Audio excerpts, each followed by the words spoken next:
line and get somebody off of that to help on the offensive line. Well, you see Brady coming out to block Willie Pless. Looks like he got bent over the pile. Pless bent him backwards with his foot caught in the ground, and he got the knee bent back underneath him. So, well, Pat Brady, a graduate of the University of Western Ontario.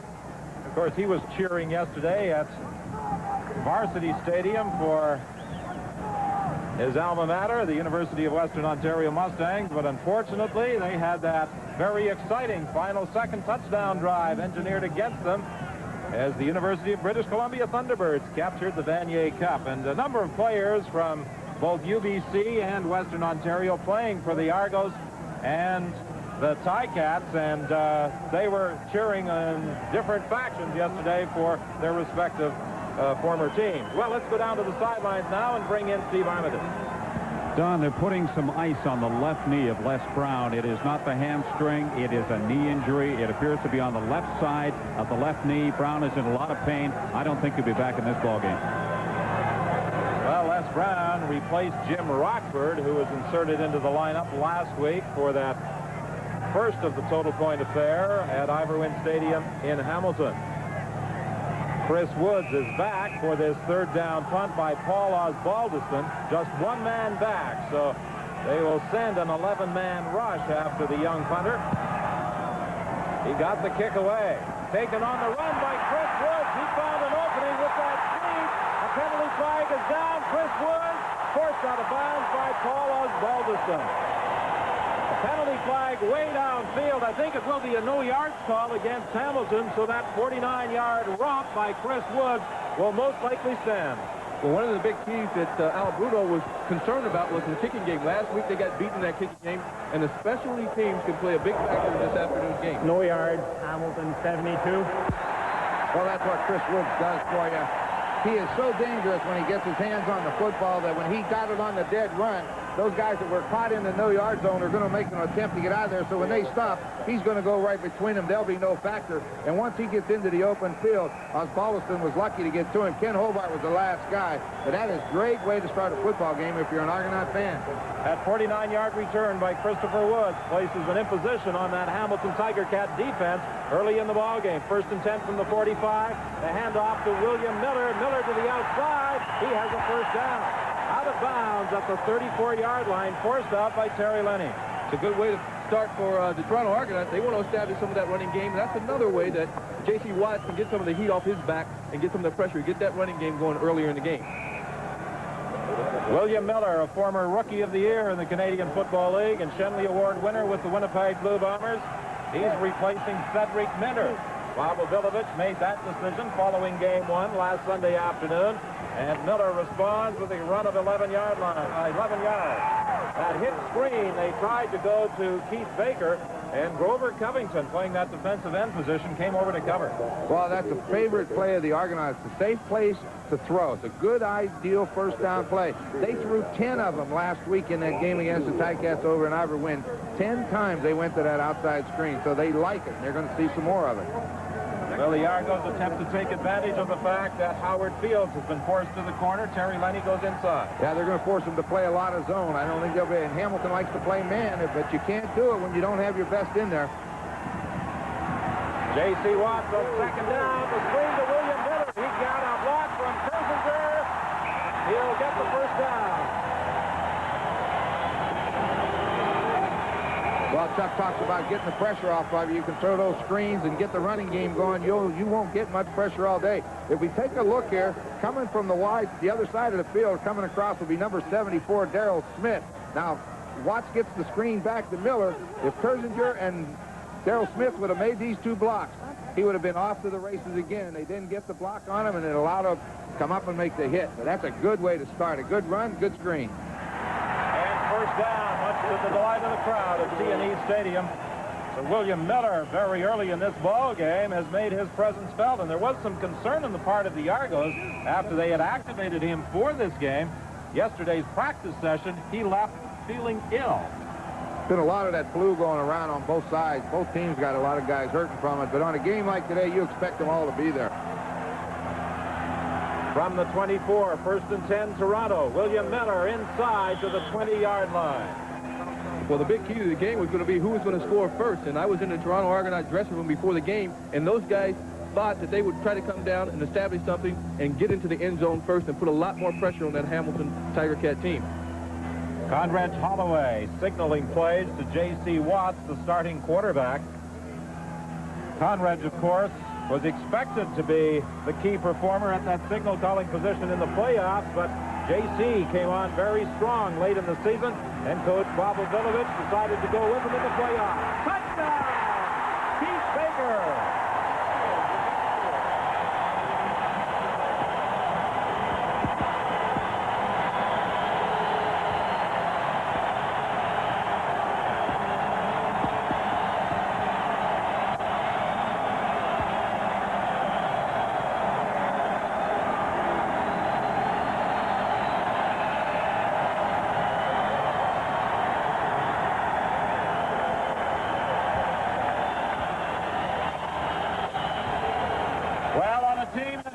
Physically, that touchdown by Keith Baker on the throw from J.C. Watts could have a very demoralizing effect on the Hamilton Tiger Cats. The point after by Lance Chomik, and the Toronto Argonauts lead this Total Point Eastern Final by 21. We'll be back with the Toronto kickoff after this. Watts is dropped back into the pocket, makes his read. You know that Hamilton's in a zone defense, and Baker just runs the post pattern, and J.C. hits you right on the numbers for the touchdown. Well, you talk about football being a game of inches. If you saw on the rush, Grover Covington was about a half a step away from J.C. Watts when he got rid of the football, but he got rid of it, and he found the guy he wanted, so that's a great start for the Argonauts. Walter Bender and Howard Fields are back on the kickoff return. Fields takes it, and Fields doesn't get any further than the 25-yard line. Gerald Bayless was downfield to make the tackle. Well, I'll take one more look at it. There's Keith Baker accepting congratulations from his teammates, and well, he should. A well-run pattern. If you look coming from the left side, number 77 just gets there a little bit too late. Ball's thrown out in front. Shields made a great attempt to get there, but he got the step on him, and that's all you want. You want 6 points, nothing to it. Keith Baker signing as a free agent with the Argos on September 27th has them in a 21-point lead. The pass is complete to Rocky DiPietro. He'll be close to a first down, forced out by Cliff Hewitt. The one thing about the Toronto Argonauts, what they did when they moved that drive, that not only did they score, but they were able to keep the drive going and use some time off the clock. What they do is they got number 90, Marlon Jones, lines up here, and then he'll come to the outside on any sprint out. Reason, he is the contain man. That's what he does. He starts out a linebacker position. He's got to contain Kerrigan. Get wide. He wants outside, force Kerrigan to pull up. A first down on the pass completion to Rocky DiPietro. This is Walter Bender trying to get outside, and he'll have 7 more. So the Ticats are looking at 2nd and 3, and again, let's bring in Steve Armitage on the sideline. Don, it never rains when it pours for the Hamilton Ticats. Another injury report. Number 61, Mike Walker, has taken a knock on the front of his knee. It does not appear as serious as Les Brown, but he's got some ice on it now. He'll be out for a couple of plays. Well, that would definitely be a major blow to the Ticats because they rely on that front 4 to exert pressure on the opposition quarterback. That's the strength of that defense. That's why they can play a lot of combination defenses, because they get great pressure from that front 4. And Mike Walker got that injury on that play where William Miller cut back inside on him. You saw him go down. Bayless is out, Rashovich in for the Toronto Argonauts defensively. The handoff to Walter Bender. He'll get the first down. Don Moan, the linebacker, came up to make the tackle. In the words of Bob Ovilovich, Don Moan, he feels is the most underrated linebacker in the entire league. Well, he was second on their team in tackles, and that's good. He was their leader last week with 9 tackles. Talking with him in the locker room before, he was awful happy about that UBC win yesterday. What a great football game that was. You think there was a little needling going on between those ex-Western Ontario and UBC players in the locker rooms of the two teams? I think there was. I think it's great. It was an excellent ball game. Pass intended for Rocky DiPietro. He was forced out of bounds by Cliff Hewitt. He couldn't hang on to the throw. What a year DiPietro has had. He'll go up against Joe Poplawski of Winnipeg for the Shenley Award as the outstanding Canadian. Well, Rocky's caught 86 passes during the regular season, and he's been a big part of that Hamilton Tiger Cat offense, and he plays well from the inside. Cliff Hewitt came up to make the tackle, jarring the ball away from DiPietro, and Hewitt was hurt on the play. If you can arrive as a defensive back, just at the time that receiver gets those hands on the ball and hit him from the back, you'll knock it out of there about 9 times out of 10. That's why receivers are taught, get the hands on the ball and get it into the body in a hurry. But the defensive back did what he has to do. Hit him as hard as you can, make him cough it up. And the problem with some of those receivers is they allow the ball to hit into their body at the same time as they hit, rather than extending their arms away from their body to catch the ball. Grant Donahue comes into the ball game, replacing Cliff Hewitt. Donahue Grant, let me correct that. It should be the other way, shouldn't it? Seems like it. Fella has 2 first names. You're going to confuse them once in a while. Gerald Bayless was hurt 2 plays back. He went to the bench, and the Argos made an adjustment. They are now in a 3-4 defense with Dan Rashovich in as that 4th linebacker. Kerrigan completing it to Walter Bender. Bender trying to get that first down. He'll be very close. The ball popped away, but the whistle had gone. Bender really stretched up trying to get that first down. And, of course, he wants to play well this afternoon as he is an ex-Argo. What they try to do is they're just flooding one side of the field. They just take 2 receivers up and hook them inside and then try to get the read off of Grant. They got it, and they forced him to throw the ball outside. What they want to do, they're going to run a hook, and then they bring him out, and the key is the man that's covering the flat. He has to come up to make the tackle. In this case, Donahue Grant. Watch it. He drops. He stays with the wide receiver. You have to throw it underneath. Kerrigan read that, hits Bender with the football. He read the right man, makes the completion.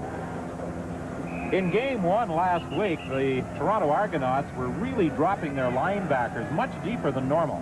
Well, the Hamilton Tigercats like to throw into those short zone areas, and so by dropping those linebackers, they felt that they could cover those areas to Rocky DiPietro and Wayne Lee in the case of last week, and they did a good job at it. That's the knee of Gerald Bayless with an ice pack now, so injuries have certainly hit both teams hard early in this ball game. Walter Bender coming out of the backfield, and Walter Bender tried to get outside. He stopped after a gain of 9 by Cliff Hewitt. And I think we'll see the Ticats employ those back receivers a lot more today. Well, one, they got the speed now at those receivers to clear the areas out. You just mentioned, and Chuck mentioned about the linebackers dropping deep. If they're going to drop deep, you better throw it underneath or you're going to get in interception trouble. And as long as they take what they give them, they got a chance. This is a different Mike Kerrigan we're seeing this afternoon than the man who quarterbacked the Ticats last Sunday, by his own admission, his worst game of the season. Kerrigan, a quarterback sneak for a first down to the 40-yard line of the Toronto Argonauts. I said that we would probably see Hamilton try and use those backs underneath a lot more this afternoon as pass receivers. That will be the Hamilton tactic as long as they can stick with the game plan. But if they fall too far behind, they'll have to change. Well, we know that we saw a game last week in the West where they were 21-0, and they were able to get a couple of touchdowns in the last 2 minutes. So you still have a whole game here, basically, to get 3 touchdowns. They're not out of it yet. 21 points is the spread now, and the total point affair is Kerrigan on 1st and 10. Looks to the sidelines, and it's in and out of the arms of Steve Stapler. He was being covered by Cliff Hewitt. Well, Hewitt did exactly what he had to do. He had Stapler behind him and DiPietro in front of him. So he's just going to hang as deep as he can and say, I'm going to give you the man underneath, but I'm going to get back to take it away from Stapler. He didn't really get it. He got his hand up, which caused the drop it. But really, DiPietro and Stapler were only about 2 yards apart. Take a look at where the ball's knocked down. There you see DiPietro. He tried to go the wrong. Take the guy that's open. In that case, it should have been DiPietro. 2nd and 10. The ball just nudging the 40 of the Toronto Argonauts. They lead this game 7-0. The series 38-17. In and out of the hands of Tony Champion. He went high. He may have jumped just a little prematurely in reaching for that Kerrigan throw, and it went off his fingertips. Well, those are the type of receptions you've got to come up with right now. They're driving and trying to get the points on the board, and anything to hit those receivers' hands in that situation, come up. Here's what they're talking about. DiPietro will come under to try to hold them, and then they want to bring Champion right in behind him. But you see what happens. The ball's a little bit thrown. There goes DiPietro underneath the linebackers. That'll hold him up. Now they try to come in behind it with Tony Champion. The ball's a little bit behind him. Probably was catchable, though. Well, Paul Osbaldiston will try and put the Ticats on the board. A field goal attempt. It's long enough. It's good. A 47-yard field goal by Paul Osbaldiston. And it's now a 38-17 differential. A great name in beer should be the start of a truly great tasting light beer. Now it's here. New OV Light. A great taste in beer comes to light. A spectacular television event. The Frantics, Katie Lang and David Foster join your hosts Dave Thomas, Andrea Martin, and Eugene Levy for the Gemini Awards. Best on the Box. Well, it's a 17-point differential, 38-20 the score. This afternoon, it's 7-3. But we're going to be providing you with a total score, a series score between the Argos and the Ticats in this new format introduced this year to the Canadian Football League. And the kickoff is going to be taken by Dwight Edwards. He has plenty of speed, and he utilizes that speed to bring it all the way back to the 53-yard line. Well, J.C. and them gets to come out again and start off in good field position. That time was a kickoff return. Last time was a punt return. If their offense can get something generated now, keep that Hamilton defense on the field, then it'll be an advantage for the Toronto Argonauts. This reminds you of what Pavel Bilovich said early in the season. They weren't high in the ratings in offense or defense, but their special teams were #1. And so far today, that's exactly what we've seen. First and 10 from the 53-yard line. William Miller takes the handoff. Mike Walker back out there for the Hamilton Tiger Cats, and he and Ben Zambiazzi came over to make the tackle.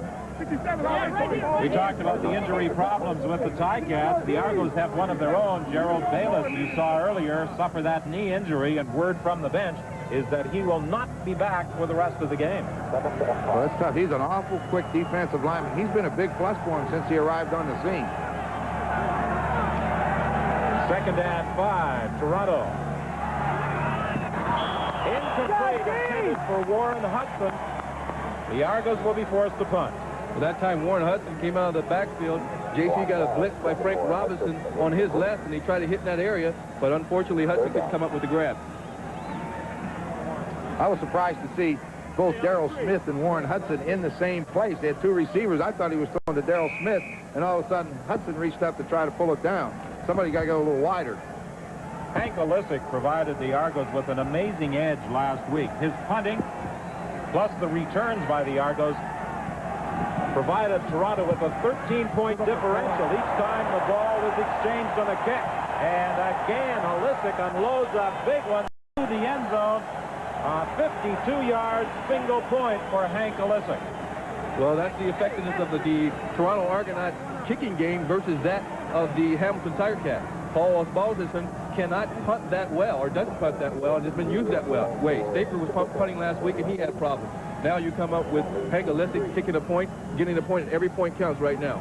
Every time we've seen the Argonauts play this year, the coach and the other teams that we've talked with has said the thing that they fear is Olisic's kicking. He gets them out of so many holes, and he gets them good field position. And boy, that was a big plus when you're in the championship games. 39-20 now. The Argos leading in the total point overall series. Sideline pattern for Ingram, and Ingram is hit as soon as he grabs the throw up at the 40-yard line by Terry Parker. A dejected Gerald Bayless on the Argonaut bench, although he does manage a smile for our cameraman with an ice pack on his knee, and I'm sure he's thinking beyond this game to next Sunday at the Dome in Vancouver. Boy, he should be. The guy has had a heck of a year. He's from southern Mississippi, and he's in a rookie year. He's 245 pounds, but he's quick. Second and 5. Sideline pattern to Steve Stapler. He is going to be just shy, it would appear, of a first down. Well, when you're in those situations, you've got to be able to come up with that first down, especially in that part of the field. You want to be able to run that out pattern where you get past that first down marker. If you have to come back to the ball, you come back where you're still going to be at the first down yardage. Well, they're only about a half a yard. Got to go get this one. It might only be a couple inches. They've got to get to the line. They have to get just across the 45-yard line. Mike Kerrigan will undoubtedly keep, and he'll get the first down. I'm not so sure that's the right play, though, because that defensive back who had moved up, had he made contact with Kerrigan right at the line of scrimmage, he might have driven him back. The ideal thing is to get in behind one of those big linemen, and if they get off the ball good, you get in behind them, you can get that yard. That time he took a little gamble, went a little bit outside. First and 10 on the 47. However, he does have the first down at the 47-yard line. The pitch to Walter Bender. He cuts it back inside. Fires the ball. Toronto has got it. Rodney Harding came up with the football. So a big break for the Argos. They take over again in Hamilton territory. You've searched, you've experienced, and now you... I don't know what you'll be watching the Grey Cup game on at home, but we hope you'll be joining us on CBC television for Grey Cup 86, all of the excitement of the week. The pass intended for William Miller, trying to set up the screen, and Leo Ezerans, who is playing a little wider and outside of that linebacking position, managed to tip it away. Well, they decided that they've got to go get J.C. Watt. They blitzed both linebackers at him, and he got able to get the hand on the ball, and Paul Bennett played the way he had to. He's got the next guy coming out of the backfield. He's got to get up there to cover him, and he did. So that's a big plus for him, but you blitz too many times, you get stung. Second and 10, Toronto. Throwing deep for Chris Woods. He makes the catch down at the 5-yard line in front of Lance Shields. That's just good effort by Chris Woods, because he had pretty good coverage on him by Lance Shields. He just shields away with his body and made the catch. J.C. Watts looks to his right. He's trying to get Paul Bennett to come over here, which he does, and then he comes back the other way to Chris Woods. Now watch him shield him with his body. Jump up, shield him, get the ball in the hands, and hang on. That's a good play. I think one of the big points is earlier in the year, the Toronto Argonauts had 100 sacks on the quarterback. That time, they gave J.C. Watt a lot of time to throw the ball. That's one of the big changes and one of the big improvements with the Argos is the protection they're providing for the quarterback. It's now first and goal from inside the 5-yard line. Hand off to William Miller. He won't make it as he's stopped right at the goal line by Mike Walker.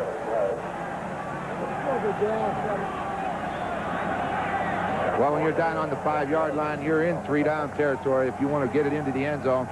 So they just try to run Miller off tackle, but number 61 for Hamilton, who plays the run extremely well, comes from the backside, pulls him down. He gains 1 yard, so they're at the 4. Well, the Winnipeg Blue Bombers can attest to how difficult it can be in that 3-down zone to get into the end zone. Remember their game last week against the D.C. Lions. J.C. Watt rolling to his left. He'll throw. Touchdown! Darryl Smith was wide open. Just a beautiful play by J.C. Watt. He drops back and runs what we call a dash pattern, where you look like you're going to stay in the pocket and then roll to one side. He rolled to the left, and when he did that, the pursuit, the way he's been running the last 2 weeks, the defense came up on him and left Smith wide open in the end zone, and J.C. picked him up for the touchdown. As you see, he's just dropping back in the pocket like it's going to be a drop-back pass. He rolls to his left looking for somebody. Now, the way J.C. runs, he's a threat to take it in the end zone, and when he stops and pulls up when the defense goes after him, he finds Smith for the touchdown. Well, you saw those 4 white jerseys coming up to make the hit on J.C. Watson. Boy, I'll tell you what, as long as the quarterback has the ball in his hands and hasn't crossed the line of scrimmage, you better play pass defense. The point after by Lance Chomick. And the Toronto Argonauts have totally taken control as they are now in front by 26 points. I'll tell you what was impressive on this particular play was the blocking. As you mentioned, the main thing that has strengthened this Toronto Argonaut football club was the blocking of their left tackle, Chris Schultz. It's a dash pattern, as Chuck called it, where the quarterback would drop back and roll. He turned Mike Walker to the inside, and that allowed him outside with no problem. Take a look at him right here. Now, the quarterback on the dash means this. You drop straight back, allow these guys to get their angle, and then you roll outside. Now, watch Chris Schultz. Watch how he turns Mike Walker to the inside. All right, JC, go straight back now. He gets that outside foot set. There goes Walker. Now it's up to you to go back and get him. Dan Ferrone helps him, and now he's outside free. Now watch all the guys coming to get him. 1, 2, 3, 4, 5 white jerseys, and that allowed Darrell Smith to stand in the end zone with no one near him. You got to make that quarterback cross that line of scrimmage before you, as a defensive back, leave your man. Well, that's the threat that J.C. Watts adds, the extra dimension, that running ability. You have to respect his ability to run the football. He did for 66 yards last Sunday. He's a great athlete. Al Bruno said it right off the top. He's an athlete with a lot of ability, and you've got to shut him down somehow. Champion and Fields are back for this Hank Olisic kickoff. It bounces to Tony Champion at the 20-yard line. He slips and he goes down at the 29. So on each of the 3 kickoff returns, Kerrigan has had less than ideal field position to work from. Well, they're putting Kerrigan in a tough spot as far as starting field position, and when the Toronto Argonauts have gotten the ball, they've been in excellent field position to get touchdowns. So Kerrigan has got to come up with some points now. You don't want to change your game plan, but he's got to start throwing that ball up the field and getting more yards so they can get some points on the board. This should be the final play of the opening quarter, and the Toronto Argonauts have scored 2 touchdowns. Keith Baker and Darrell Smith have been on the receiving end of J.C. Watt's throws. Good protection for Kerrigan over the middle. The pass is complete to Rocky DiPietro out to the 54. Stopped by Cliff Hewitt. Most of the game they've been playing zone, but that time they came with a man, got caught. And that is also the end of the first quarter. A 24-yard gain for the Hamilton Tiger Cats. We'll be back with their first down play in the second quarter. No, I don't think so. I mean, ever since we were little boys, you know, you never give up in this game. And we're professionals now, and we've come a long way to get here. We're certainly not giving up at this point. Is there a good feeling on the bench? Well, it's a little quiet, obviously. You know, we've had so many injuries. John Nelson got hurt in the warm-up. Les Brown, of course, has really hurt us now, and Mike Walker's hurt a little bit, so we got a long way to come back. What sort of adjustments have you had to make on defense? None, really. You know, we've just playing what we plan on doing, and we're just going to keep on doing it until they keep on beating us more, I guess. Good luck, Paul. Thank you. Back to you, Don. Well put. Okay, Steve, first down to start the second quarter for the Ticats. The pitch goes to Walter Bender, and he's going to lose yards. Darrell Wilson was the man who really made the play, although he didn't make the tackle. Dan Rashovich did that, but Wilson took the blocker out of the way. Well, you hit it exactly right.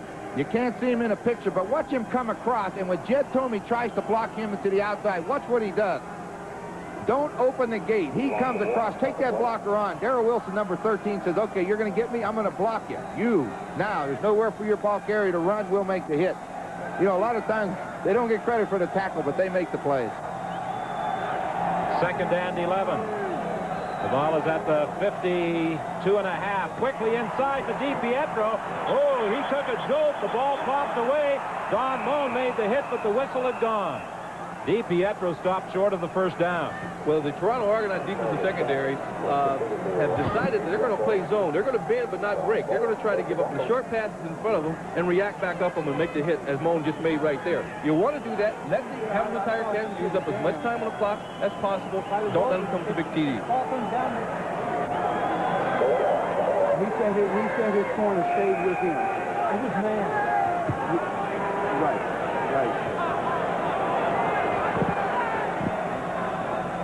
J.C. Watts getting some advice from upstairs as Paul Osbaldiston attempts to angle it out. He kicks it to Chris Woods. Woods, this time covered back at the 15-yard line by Frank Robinson. Only a 36-yard kick by Paul Osbaldiston, but there was no return. Well, how many times this year have coaches told us they want those punters to kick the ball between the numbers and the sideline? If they do that, they can pin that return man in, and that's exactly what happened to Woods. Do you think J.C. Watts is savoring this playoff round after being cut adrift by the Ottawa Rough Riders and contemplating quitting football altogether and going back to Oklahoma, where he has some successful investment businesses going his way? Well, you know what? You got to have confidence in your ability, and, you know, it's nice to see a guy get another chance, and he's making the best of it. William Miller is certainly making the best of his opportunities this afternoon as he fights his way out to about the 23 or 24-yard line. Well, you know, the last 2 or 3 games that the Toronto Argonauts have played in, their offense has been coming on. Before, J.C. Watts had not had a lot of playing time, and he had not worked with the receivers that he's got working in there now consistently for the last 2 or 3 weeks. The big knock on J.C. was he was not consistent. Now he's showing that consistency right now, the way he's playing, the way he's calling, the way he's throwing the ball. Second and about 2.5 for the Argos. William Miller won't get it. David Sauvé is there to make the tackle. You talk about determination on the part of a player. David Sauvé exemplifies the word. Sauvé has been out of the lineup for almost a year and a half after suffering a very serious neck injury that threatened to end his career. He worked hard at rehabilitating himself. He kept asking for an opportunity to play, and he finally got it in this Eastern final. I'll tell you, that is it's a great story the way it's turned out, and there's a lot of people that feel he should have hung him up and said to heck with it, but I'll tell you, he has worked hard to get back on that football field. And Galisic's punt, the Ticats came close to blocking it. There's also a penalty flag. Contacting the kicker will be the call against Hamilton almost certainly, as Bennett is upset at the midfield stripe. Open 72. Well, you got to take some chances. You got to take some chances, Don, and they decide they're going to block it, and they just didn't make it. So the Toronto Argonauts guilty of contacting the kicker as he came in trying to block that third down punt by Hank Galisic. Well, the Tiger Cats have come up with some big plays and some big efforts to try to do that, but his angle was wrong. He has to head for the end of his foot, not right at the player who's kicking the ball. When you do that, your momentum carries into the kicker, and that's why he's got called. The ideal position to be in is about 3 feet in front of the kicker, isn't it? About 3 yards, because he's going to take a step or so to kick it. Maybe even 5 yards, but when you get right on top of him, you're going to get him. Pass complete to Darrell Smith, first down, out of bounds at the 47. You know, they talk about J.C. Watts. We've said many times he's a better runner than he is a passer, but when you watch him go back on this particular play, goes right back in the pocket, takes that step, and throws it on a line. Now, this is what is good about J.C. Watts. Watch him. Straight back. Now, get those feet set. Take your look, step, and throw it right on the money. See, he's gaining confidence every time he plays for this Argonaut team. He's going to be good. He's learning how to play. First and 10. The pitch to William Miller.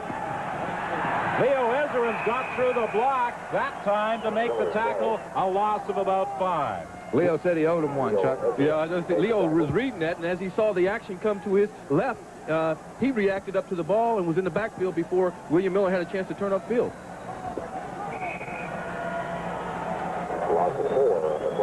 They marked the ball at the 43, so it will be a loss of 4. Second and 14, Toronto.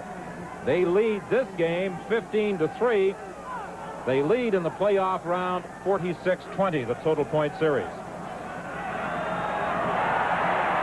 J.C. Watts is in trouble. He's going to be dropped way back at the 27-yard line by Mike Walker. Don, that's what we said in the opening. You have got to get the pressure on J.C. Watts. Now, what J.C. Watts did that was very wise, he did not give any ground or try to throw it away. He said, okay, I'm not going to escape. What's number 77, Grover Covington? Watts thinks he sees a hole, it disappears, and then Mike Walker's there. He said, to heck with it, I'll take my sack and let Hank Galisic kick it. One of the things that happened to the Tiger Cats thought that to fill up the lane on their right defensive tackle. They felt that J.C. Watts tries to break loose and run to his left, but not outside the defensive end, more towards the lane of the defensive tackle. Well, that penalty and contacting the kicker doesn't prove all that damaging as the ball is kicked away by Hank Galisic. Paul Bennett fields it. Galisic went down again, but that time he was looking for a judge to make a ruling of an 8 or a 9-point play on that one, but it wasn't forthcoming. 46-20 is the score. Bob Obilovich has his Toronto Argonauts in front by 26 in this total point affair. That hit screen to Tony Champion. Champion is brought down. There'll be a penalty flag, a face mask violation, I think, against Cliff Hewitt. I don't think they'll argue about it. It was definitely with a face mask. Face mask, 15, Toronto. Good play. The Champion gets the ball on a quick screen, and you got to get those blockers out there to make some of that blocking. As you see right there, grabs him by the helmet, and then face mask call is made. You've got to get out there when you're at that quick screen to have those offensive linemen to get out there to start putting blocks on those defensive secondary people, and that's what opens it up. The penalty against Hewitt moves the ball down to the 37-yard line. 1st and 10 for Hamilton as Stapler goes wide to the right. This is the deepest into Argo territory the Ticats have been this afternoon. Champion, the receiver, makes the catch. 1st down, forced out of bounds by Cliff Hewitt down at the 22-yard line. While Steve Stapler clears out the zone, Champion just goes down and breaks to the sideline. He's got a step or so on Hewitt, maybe 5 yards. Had time to even turn up the field.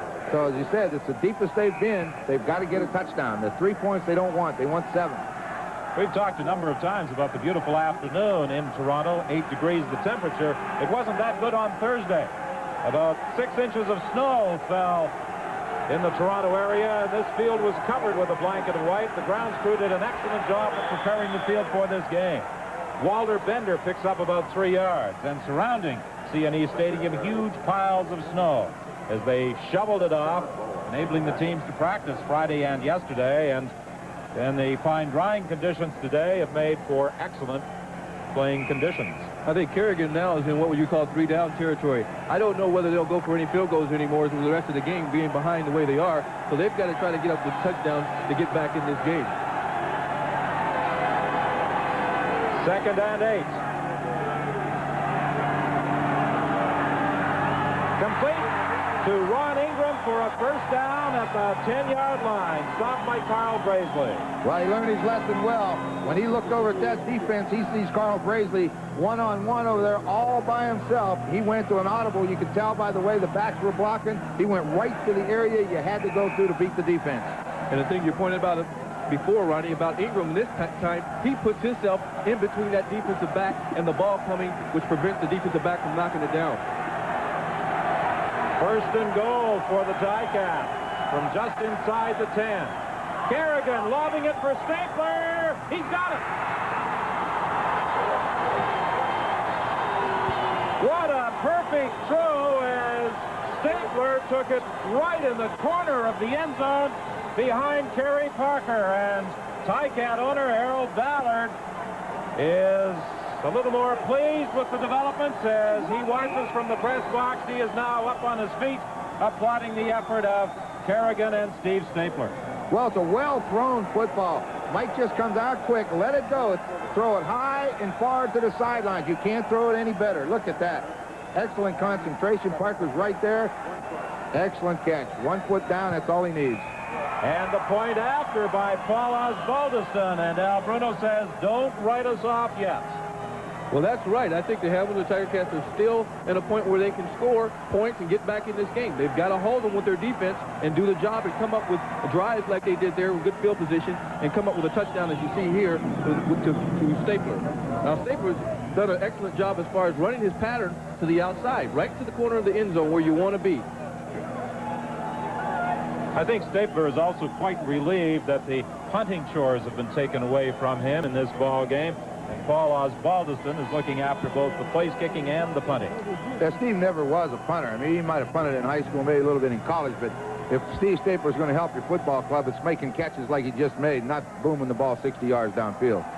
How Al Bruno has missed his outstanding place kicker and punter Bernie Ruoff over the final half of the season, but Paul Osbaldiston has certainly done an excellent job in the placement department.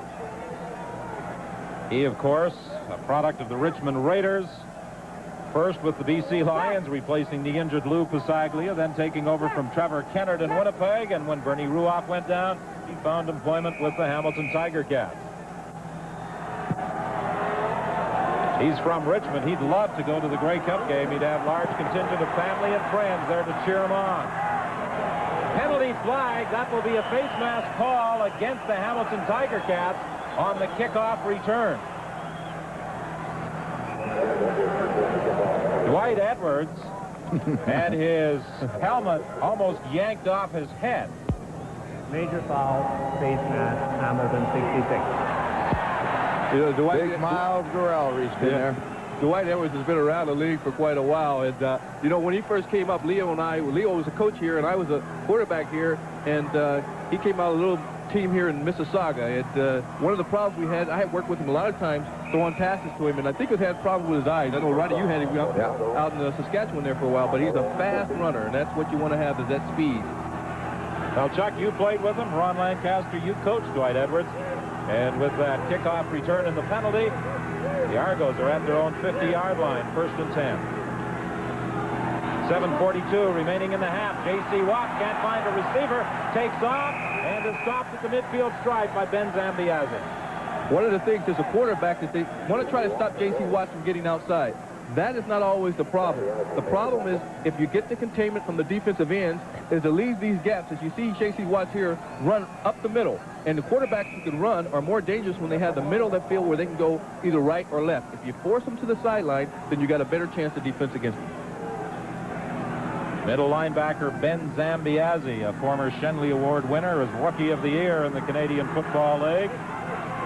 Willie Pless of Toronto and Harold Hallman of Calgary vying for that honor this year. J.C. Watts is going to be dropped for a loss by Frank Robinson. He was blitzing from his outside linebacking spot. Well, the Tiger Cats know they've got to put the pressure on him. The amazing thing about it, here he is right at the bottom. Everything goes away from him, so there's nobody to block him. This is what you got to do. You choke off J.C. Watts inside and let somebody come get him. We said they'd bring 5. They have 5. They left too big a gap with 4, so they come to that 5-man rush that cuts those alleys down.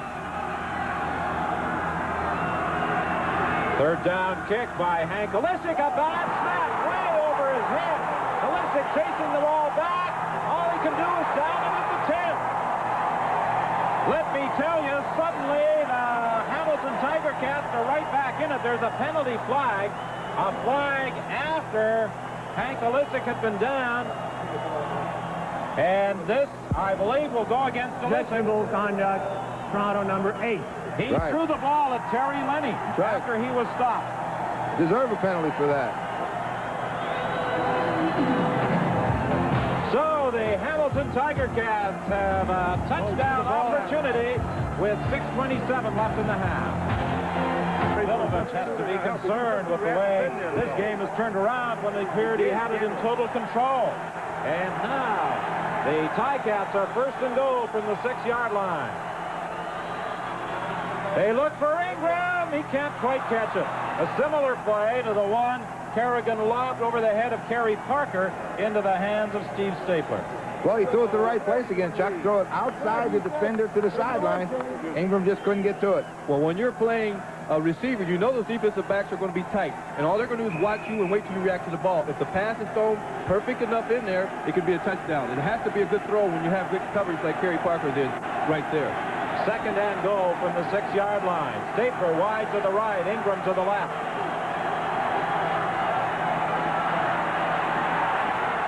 Pass into the end zone. Walter Denver, touchdown.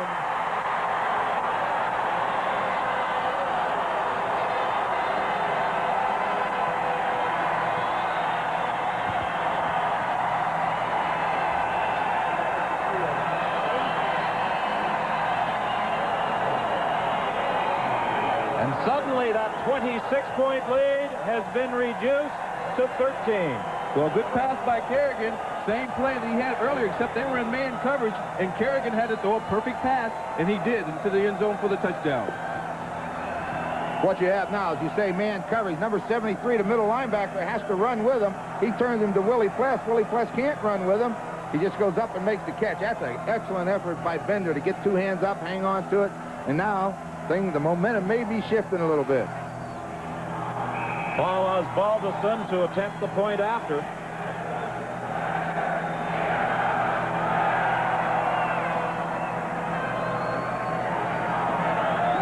.5:52, the time remaining in the half, and Osbaldiston is successful. So the scoreboard this afternoon reads 17-15. The Hamilton Tiger Cats leading, and Toronto's edge in the total point affair down to 12.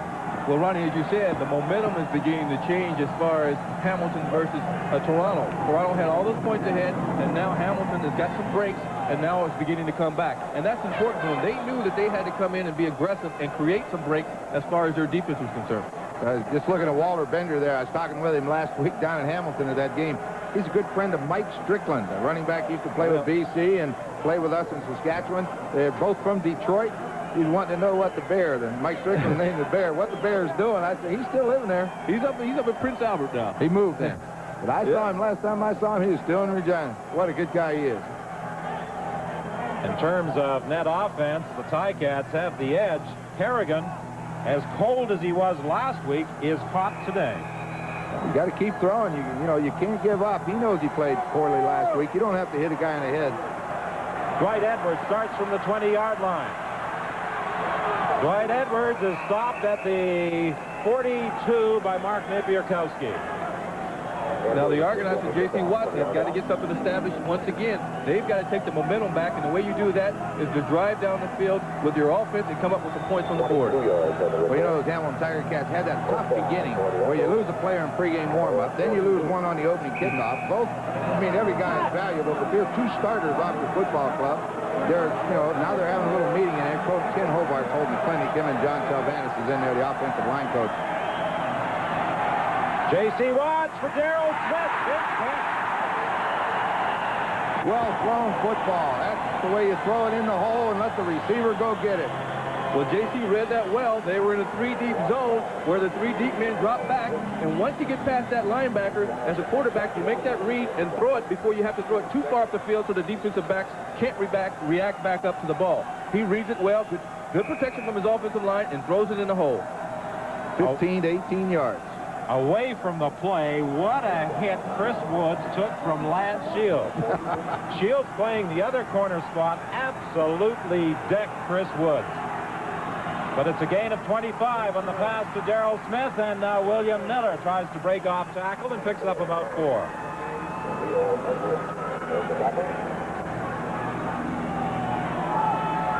Conrad Holloway, today when we visited with him in the dressing room, said, "Stay away from me, fellas. I've been sick for the last 2 days." Yeah, I asked him today if he was in there early, because last time we were here, he was getting dressed, and that took forever. He was already dressed when he got. He said he was the first one in line today.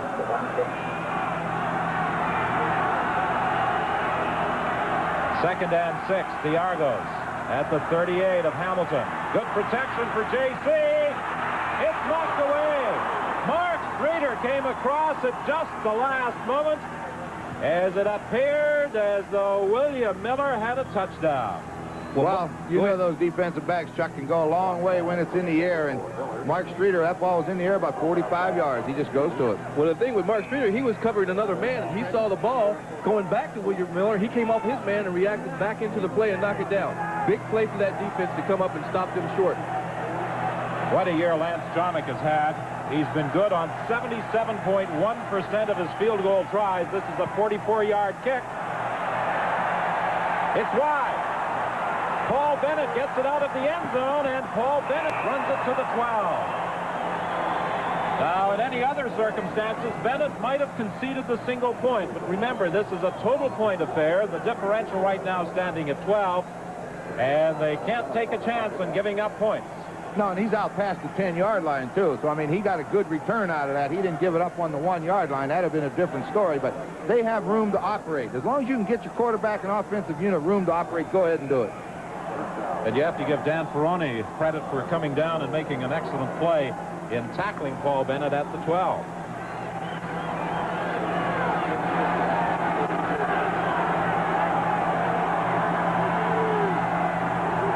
First and 10, Hamilton. Kerrigan bounced it in front of Steve Stapler.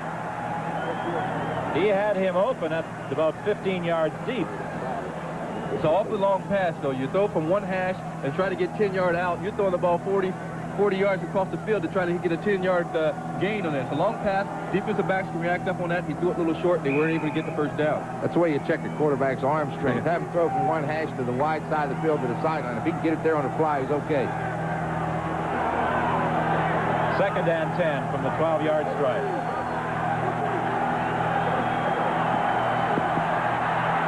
Kerrigan swings it out to Jed Tommy. He'll be stopped short of the first down at the 20. Don Moan from his linebacking position came over to make the tackle with 3:01 remaining in this first half. Look at the BC Lion Edmonton Western final taking place later this afternoon. Brian Williams back at CFL control. We'll have a report on yesterday's Vanier Cup win by the UBC Thunderbirds, and we'll also take a look at some of the playoff stars and the statistical story and highlights of the first half this afternoon at CNE Stadium. Paul Osbaldiston, each time he's gone out to punt, has had final instruction from Al Bruno, and I'm sure Bruno is saying to him, kick it out of bounds. Kick it to the sidelines. Don't give Chris Rudd some running room. And the coverage is excellent as they stop him back at the 47-yard line. Mark Napierkowski, the first man downfield.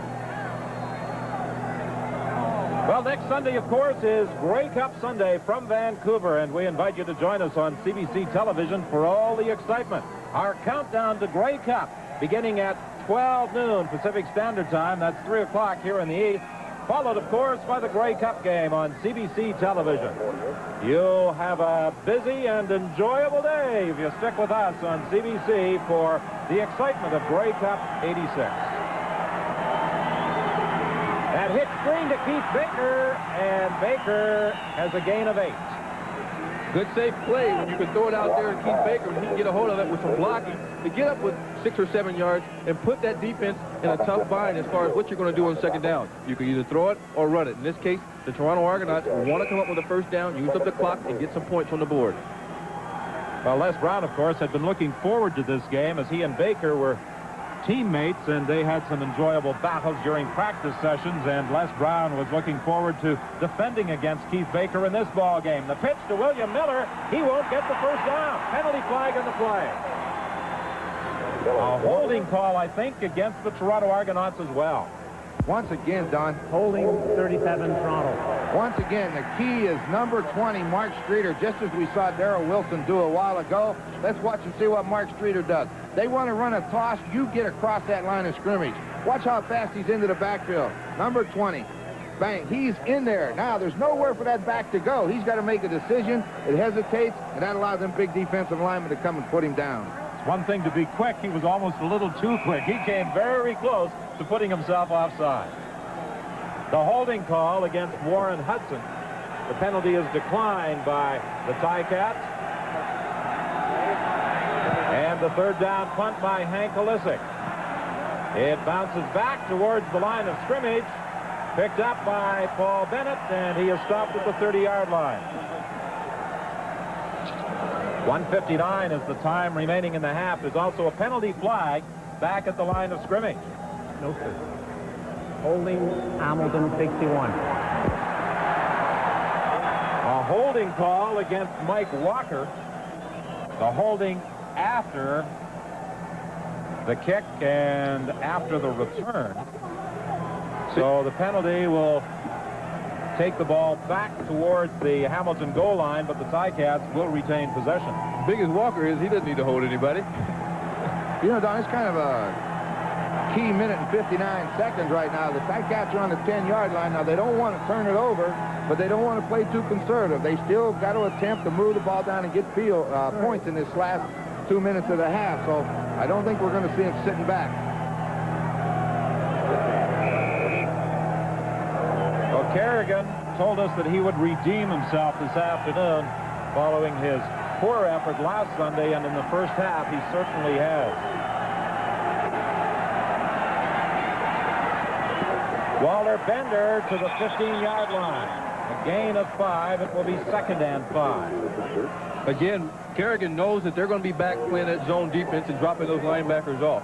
If he can hit those backs or those inside receivers in the short areas, and they can pick up yards on their own, pick up 5 or 6 yards, and have a better position to call the second down play. As long as those linebackers continue to drop as deep as they are, I think we'll see Kerrigan try and exploit that area about 5 to 10 yards deep. Off the fingertips of Tony Champion. Good coverage provided by Cliff Hewitt. Yeah, we almost had the big thing you don't want there. That was almost tipped up in the air for Carl Brazeley. There's Les Brown, finished for the day. He's got to be disappointed as, you know, he looks forward to playing. He's a real good corner. You can't afford to have him out of the game. Well, you know, you had a situation with Les Brown, and he had a knee injury. I can't understand why he would be on the specialty teams as far as return when you know you've had that knee problem and you want to keep him in the game. That's a big decision by the coaches, but that would be a tough call to make. And now a key minute and 35 seconds for the Toronto Argonauts because they're going to get the ball in excellent field position. The kick bounces out of bounds at the 43-yard line. Yeah, it is a key situation, as you mentioned, a minute and 26 seconds, and the way Chomick kicks the ball, I think they're already in field goal range. So if J.C. Watts can now go to some sort of a ball control, hope to get a touchdown, but at least come out of here with a field goal. You know, that's all they want now, just move it in. And the Tiger Cats defense, on the other hand, will have to come up with a big play to stop any type of points to be put on the board. As you said, Ron, Lance Chalmers in field goal position. Well, in the first quarter, it looked as though this ball game was all but over, and I'm sure Al Bruno had some similar thoughts as his club trailed by 26, but they fought back. The pass intended for William Miller, incomplete. Well, Mike Walker doing a little bit of talking. He's going to talk to William Miller. It looks kind of funny. William Miller's about 5'8". Walker's as big as a house. Mike Walker was playing a screen pass, is what J.C. Watts had called, and he just ran with him all the way. Sometimes they put a scout in that defensive line. In this case, Mike Walker was the scout. When they read that screen, they just follow that running back out to the flat and stay with him in case he's throwing the ball. And that time he did a good job in staying with William Miller. 2nd and 10 from the 43-yard line. Baker goes wide left. Chris Woods comes out to the right. 1:20 the time left in this first half. Deep throw for Chris Woods. Incomplete. Double coverage provided by Lance Shields and Paul Bennett. Woods protesting that he was interfered with, but his pleas will fall on deaf ears. I don't know what he's hollering about. I mean, you got double coverage. You got Lance Shields on one side, either Paul Bennett coming from the other. That's good defense. That ball's in the air. It belongs to anybody that can get it. Well, Bob Obilovich does not send out the field goal unit. He sends the punting squad, and Hank Olisic could easily reach the end zone. Well, both guys are right there. Everybody's going for the ball. Good coverage by Bennett coming back from his free safety spot.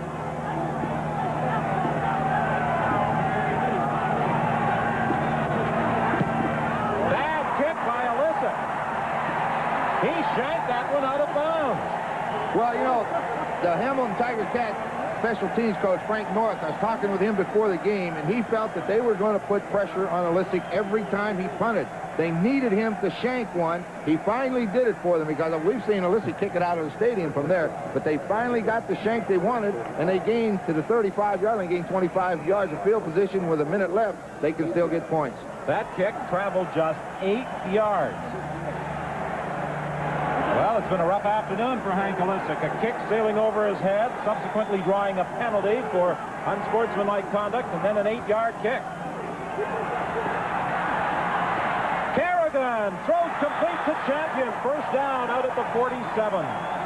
Good grab by Champion because the ball was thrown a little bit behind him, and he curled back to the inside of the field and fell back out to the outside and caught the ball for the first down. Now they're in their their quick offense where Kerrigan will come with the line of scrimmage and call the play and get the play off. Kerrigan has hit on 17 of 23 throws. He completes this to Rocky DiPietro to the 40-yard line of the Argos. You know what's funny? We talk about J.C. Watt's ability to scramble. All that happened there, Mike Kerrigan started toward the line of scrimmage, and the linebacker left DiPietro, and he hit him. So when a quarterback can move around a little bit, he causes problems. That was a gain of 23 for number 23. To the sidelines for Stapler. He takes it out of bounds with a gain of about 6. Well, good throw by Kerrigan. I tell you, he's courageous as far as throwing that ball on that 5-yard out pattern to the outside like that, because that ball hangs up a lot of time, and a guy like Carl Brazeley can react up and pick that thing off. He's going to take it all the way. Well, you know, Chuck, you got to do it. Yep. I mean, if you can't throw it, I mean, you don't have it in the offense if you're not going to call it. Go ahead and throw it. They go the other way, bye-bye. And, of course, with Stapler going out of bounds, that also provided the Ticats with an opportunity to huddle up as the clock will not start until the ball is snapped. 43 seconds remaining in the half. 2nd and 4 from the 34. Over the middle to Rocky DiPietro. He's got the first down. David Marshall, the linebacker, and defensive back Cliff Hewitt came in to make the tackle. Good case where the linebackers are dropping off. Rocky just delays a little bit and drags across the middle in front of him. Get the ball there, pick up the 5 yards for the first down. Back to the live action, the first down play. This time, Kerrigan avoids the pressure, throws to Jet Tommy, and Tommy fights to the 20. Stopped by David Marshall. 28 seconds the time left in the half. We still got a lot of time. That time, they, as Chuck has mentioned and we've mentioned, they want to sit in that zone defense, make them earn it. So they took what they gave, got 7 yards. And they still have their timeout to spend. Kerrigan completes the pass to Ron Ingram down at the 7-yard line. One of the fine things that you don't notice is that Kerrigan looked to his left. The defensive corner, Parker, rolled up into the zone when he wanted to hit in the flat, and then he came off into a secondary receiver. One of the fine points you sometimes miss by a quarterback like Kerrigan. 1st and goal. Kerrigan rolling to his right. He'll run it. He won't get there. He stops at the 1 with 13 seconds left. But he also goes out of bounds, and there's a penalty flag in the end zone. It appears to be a holding call against Toronto. Yeah, I think where it was thrown, it wasn't thrown by the guy that usually calls the offensive line. This happened in the Argo secondary. Holding Toronto.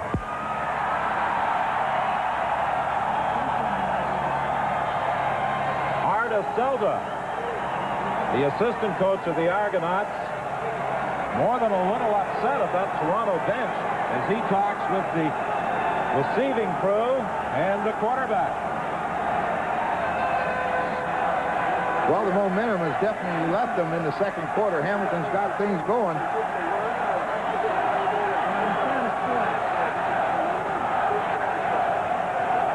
Good call. It's either going to be 2nd down or take a half the distance to the goal line and get first down. Take that first down with 13 seconds. I think you can get 3 plays in. Plus, they have their timeout left. Hobart's in. 1st and goal from the 3. Hobart in at quarterback. He gives it to Bender. He stops. Continues fighting. Touchdown. 2nd effort by Walter Bender. Got him into the end zone. Well, they put Ken Hobart into the football game so that when he comes out of there with a ball, that Argo defense cannot jam inside because he'll keep it himself. He's an excellent runner, and that sometimes will allow a guy like Walter Bender great 2nd effort to get that touchdown. It was an effort by Walter Bender because he got hit and stopped at about the 3-yard line, and then he puts himself on in himself. If you get this type of effort from your running back, that's what you want because the offensive line has to make that initial surge, and once he stops there, he just keeps driving his leg and carries it to the end zone on his own. The point after now by Paul Osbaldiston. It's good. 24-15 this afternoon, a 75-yard drive, and 46-41 on the total point affair, the Argos leading. Well, with 8 seconds left, you got to be thinking ahead. But let's take a look at Bender. He tries to dive or get up in the air, but he's too far away from the goal line. Plus, the Argos wouldn't let him. But when he comes down, he did a wise thing. Get those feet moving because he wasn't grabbed. Get those legs turning. But what I started to say, Don, right now at 8 seconds, I would not kick the ball deep. I would not kick that ball down that field where a guy like Woods can break 100 yards on you. Let's just kick it right down here around the 40-yard line and hope one of them big linemen pick it up and you can make the tackle. Well, we said at the start of the ball game that 14 points was not an insurmountable lead. When the Argos stretched it to 26 points, that probably sounded like just so many empty words, but suddenly it's a 5-point difference. What sets up a great second half, coming down to that final 30 minutes of football, and that's all you can ask. I know your comment during a commercial break when they went ahead by 21. You said it's all over. Well, I thought with all the breaks Hamilton had, and they have those breaks early, they could just as easy fold up the tent. Dwight Edwards When he fielded that ball, all he could do was roll out of bounds, and that also stops the clock with 27 seconds left in the half. Well, it's a good call by you, Ronnie. The fact that they seconds left in the half. Excuse me, the fact that they kicked that ball down into that no-man's zone and have to spend time trying to catch it and get it there, you get your coverage down there on top of the guy, and he doesn't have the time to react and get the long runoff. Well, and you got Dwight Edwards and Chris Woods back there. You got two guys that can go the distance. Don't give them a chance. Question is, what's JC do? Looks like he's just going to come down, kneel down, and end the game. Let's take a look. Well, the Argos, who have seen the Hamilton Tiger Cats get things into gear in this second half, and now have the momentum on their side, are going to just run out the clock, go to the dressing room, and try and regroup.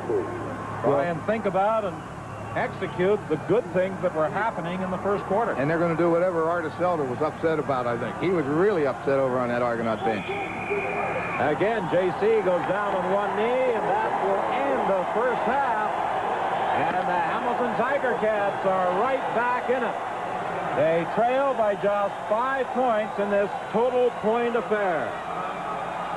46-41 is the score in favor of Toronto over Hamilton. Now let's go to Brian Williams to start the game. You're down to 5 points. You said you weren't going to be concerned about that 14-point deficit, and you played like it. Well, I'm not smiling yet, but I'm not, still a lot of game left, and I'm pleased the way they played that second quarter. And if we can maintain that, and we have a chance of winning. It seemed like it took you a quarter to get rolling.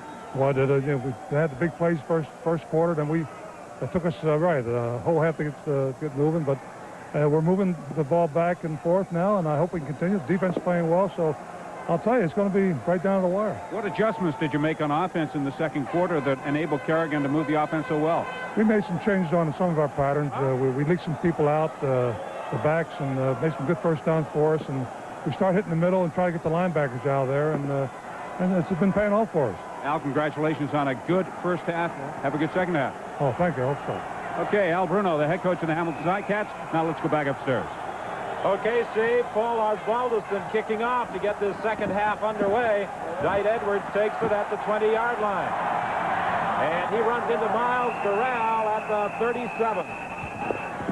Well, a little better start for the Hamilton Ticats as far as they're concerned. That first half, they let one get through on a punt return, and they get picked up a lot of yards. This time, they stop them in reasonable good field position for their defense to take over. Well, Al Bruno may have told Steve Armitage that he was rather calm and cool and wasn't excited at the bench, but I guarantee you his pulse is pounding away at a rather high rate.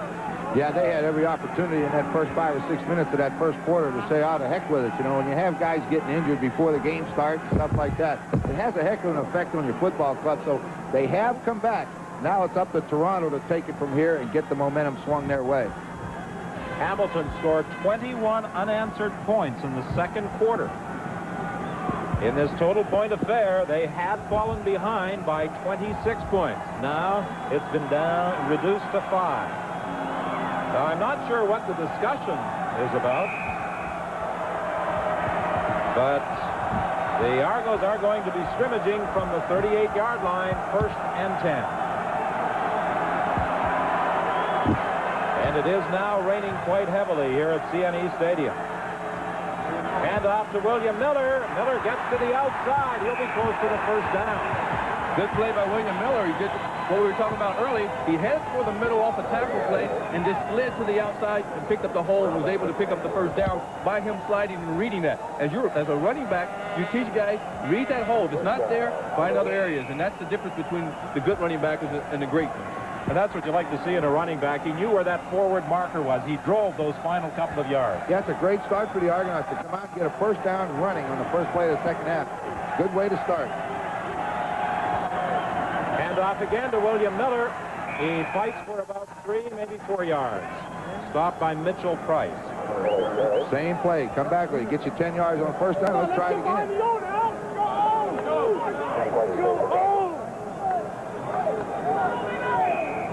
From the bench, the Argos trying to provide encouragement for that offensive unit. A gain of 3. It will be 2nd and 7. The ball is at the 51. Toronto leading the total point affair, 46-41. William Miller again. Good hold. He stopped at the 45. And I believe it's going to go against the Argos, a holding infraction. Holding Toronto number 66. One of the reasons they're going to run the football over here is this. This man right here is number 43, Frank Robinson. So they've taken him away from the linebacking position. That makes them one short. So when you take that linebacker out of there, it makes an easier job for your offensive line. They do a real good job. Coming up through that hole again was number 51 for the Argonauts, Mark Napolitan, the center, coming around there, and he made a heck of a block to screen him. Calvin Prinster was guilty of the holding violation that negates a fine run by William Miller and puts the Argos in a second down situation back at the 41-yard line. J.C. Watt scrambling. Still looking for a receiver and still on his feet. Finally down by Frank Robinson and Leo Ezerins. And there's a penalty flag way downfield. Lance Shields working against Chris Woods. It could be an interference call against Hamilton. Major foul, unnecessary roughing, Hamilton 27. Well, Don, you mentioned earlier in the game where you saw Lance Shields put a hit on Woods. Lance Shields must have something really against Chris Woods as far as shaking him up a little bit and hitting him. That time he's probably hitting too far downfield, and that's why the penalty was thrown. The man down on one knee is Leo Ezerins, the Hamilton linebacker. He got caught up in the traffic as they came over trying to defend against the scrambling of J.C. Watts. Coach Bruno didn't like that roughing call, but I don't know why Chris Woods would be laying face down on the field on a pass pattern if somebody didn't hit him. So they must have knocked him down pretty good. Leo Ezerins, who initially came into the Canadian Football League out of Whitworth College, where he played for Hugh Campbell, to the Winnipeg Blue Bombers as a tight end, converted to a linebacker, and then traded to the Hamilton Tiger Cats, an exchange that saw David Shaw go to the Winnipeg Blue Bombers. Trade that benefited both ball clubs, too. That's what's good about a trade, when it benefits both clubs. Mike Robinson moves into the game, replacing Leo Ezerins at that linebacking position. 1st and 10 for Toronto. They are at the 48. Pressure from the backside. J.C. Watt gets the throw away to Darrell Smith. First down. Well, we saw the coach of the Toronto Argonauts screaming something to his players on the offense before they went in at halftime. And when you go in the dressing room at halftime, you make certain adjustments based on what he's seen upstairs and what they're doing on the field. And evidently, they've seen that their linebackers are doing certain things, and they're reacting to it by hitting passes in the flat, as well as using that running back coming out of the backfield. Yes, Artis Selda was particularly upset with his receiving corps just prior to the end of the first half, and it appears as though they made some adjustments during the break. William Miller takes the handoff for a gain of about 3 or 4 yards. Middle of the field, let's go dash left, dash right. Silvio will be on this side. Down, 800. That play that they scored a touchdown to Darrell Smith that we illustrated for him at the halftime, the dash, only this time they're going to do it to the right. They're going to go to the right side with it. Let's see what they do. Well, the Hamilton Tiger Cats defensively keep moving Grover Covington and David Sauvé at those defensive end positions. You heard Coach Bob Obilovich. They want to go to the side David Sauvé is on.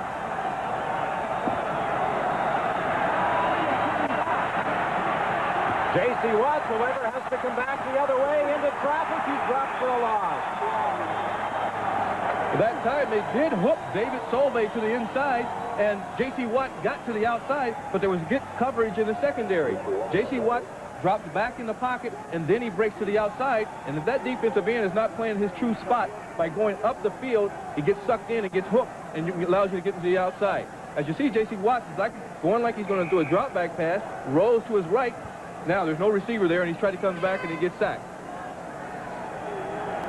Good coverage downfield by that secondary. And now a 43-yard field goal attempt by Lance Chomick. It's good. And the Argos are now in front by 8 points. 10:37 is the time left to play in the third quarter. Emblazoned on the Hamilton helmet to the right, a shamrock in memory of the vice president of the Ticats, the late King Clancy.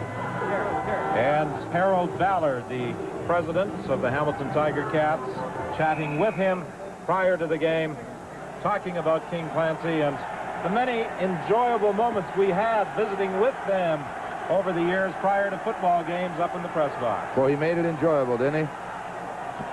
Steve Stapler taking it out of bounds at the 42-yard line. I tell you, Ronnie, you worked with Kerrigan during the summer, and I tell you, he has a good arm and a good ability to throw that ball on a line to the outside. Well, he's got a good throwing motion, and he's a big kid.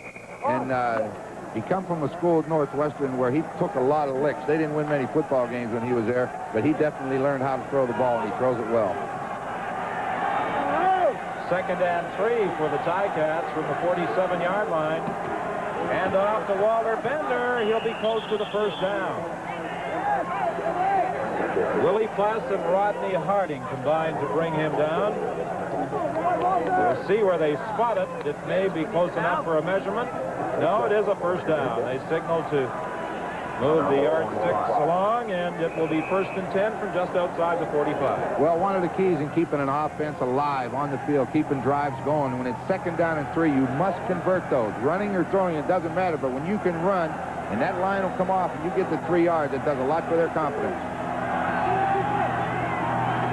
Quickly to Walter Bender. Bender trying to get to the outside. He goes down in the grasp of Willie Pless, but he got to the 36 of the Argos. Good play by Willie Pless as far as reacting back. Well, what Mike Kerrigan sees, he's looking at the defense. He looks now. He's caught the linebacker inside. All he does is go to the opening and then see how fast you can get the ball from there to there. And he gets it there in a hurry, and that linebacker, he took a look at him, but he can't get there fast enough, and then he can't make the tackle. Bender's got good speed, good moves, gets outside. Bender has been on the receiving end of 5 throws this afternoon for 63 yards. 1st and 10 from the 36. The drop play with Bender again.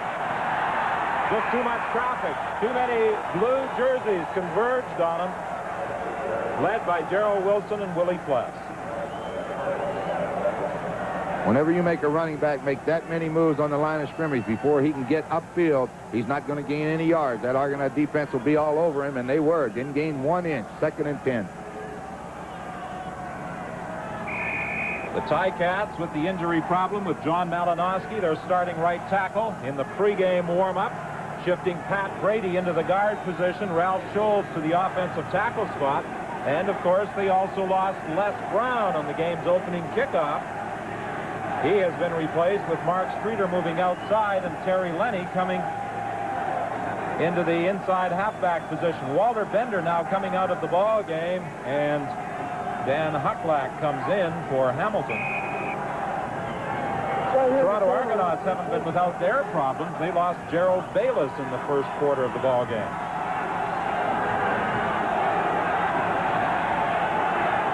Second and 10. Looking for champion, knocked down by David Marshall.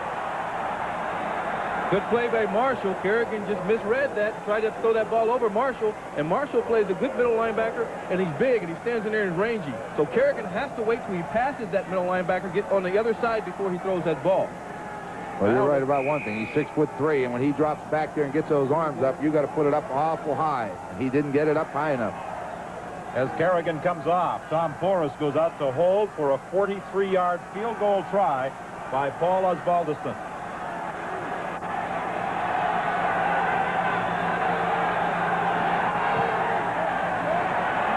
It's wide, but it will go through the end zone for a single point. So with 7:50 remaining in the 3rd quarter, the Toronto Argonaut lead over the Hamilton Tiger Cats is down to 7 points. Who spends as much time in front of a television set as you do, Mr. Lancaster, that would be a perfect gift for you. No, I do watch television. I don't miss too many things on there. That's an interesting statistic. 303 net yards for Hamilton as opposed to 170 for Toronto. Toronto started fast, but they haven't been consistent throughout this football game. They need to get it going. From the 36, first and 10, JC decided to take off, then threw it, and it's incomplete. The Ticats are protesting that he deliberately threw that ball away. I'm sure they're right in that assessment, but there was a receiver in the vicinity. Warren Hudson was there. Well, Hudson was close, and one of the things that the Tiger Cats wanted to do was to try to cut off the lanes and shut JC down from coming back around. When he makes his turn, when JC goes out to the outside, he has a tendency to come back from one side. This time he gets jammed up, as you see right there, by Ben Zambiazzi.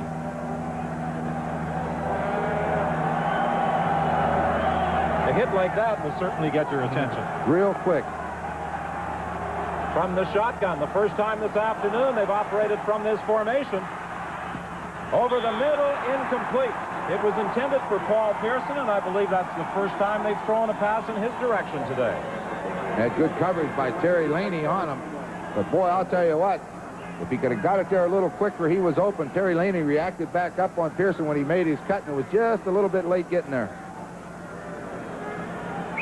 7:08 is the time left in the third quarter. The Argos lead by a converted touchdown in this two-game total point Eastern final. The winner will face either Edmonton or British Columbia next Sunday in the Grey Cup game. Good pressure by the Ticats, but Illicit gets away an excellent kick. Taken by Paul Bennett at the 25-yard line, and Bennett is stopped at the 33 by Don Moan. I tell you what, that's got to be a lonely feeling for Bennett. You know that all your guys are going after the ball, and there's no protection down there in the block, and you see all the blue jerseys coming down you at once. So all you want to do is catch the ball, get up as many yards you can, get into the ground. Defensive signals being called by Sam Sanders as the Ticats scrimmage first and 10 from the 33.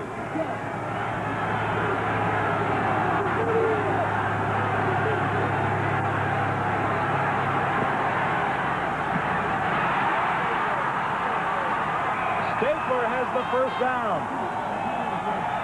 Caught by Willie Plass. Talk about a strong arm. When he threw that ball out there, Chuck, I could just see a blue jersey picking that off.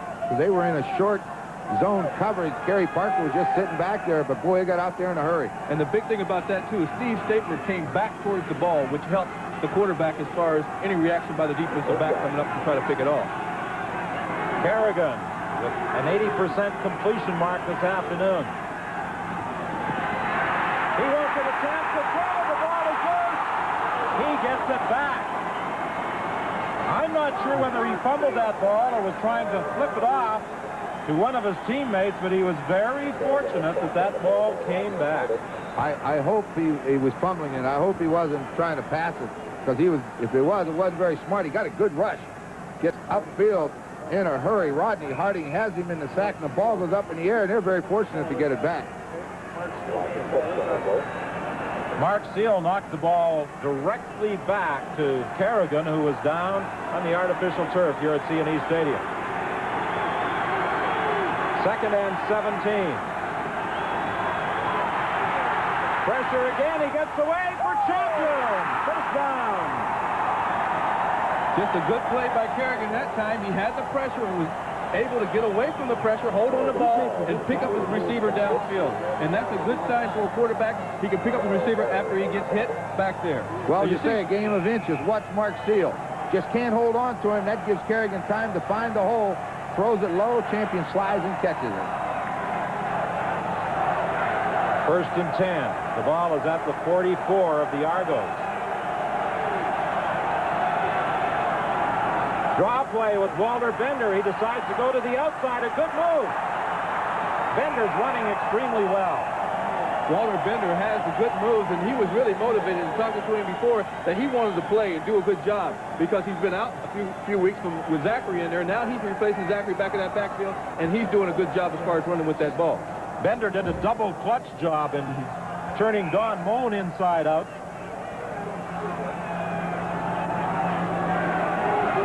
And it's first and 10 for the Ticats. They are at the 31.5 of the Argos. 3:55 is the time remaining in the third quarter. Over the middle to Rocky DiPietro. DiPietro is actually going to lose yardage. as he tried to outrun Cliff Hewlett, and he was knocked down at the 28-yard line. Well, you take a look at Rocky DiPietro, he's just reading the linebackers and dragging across the middle and hoping to catch that ball in front of him as he did there. But that time he ran parallel to the line of scrimmage and started losing yards because he was dropping off. Get that ball, get what you can, and get yards up the field rather than backwards. The ball is at the 28 of the Argos. 2nd and 6.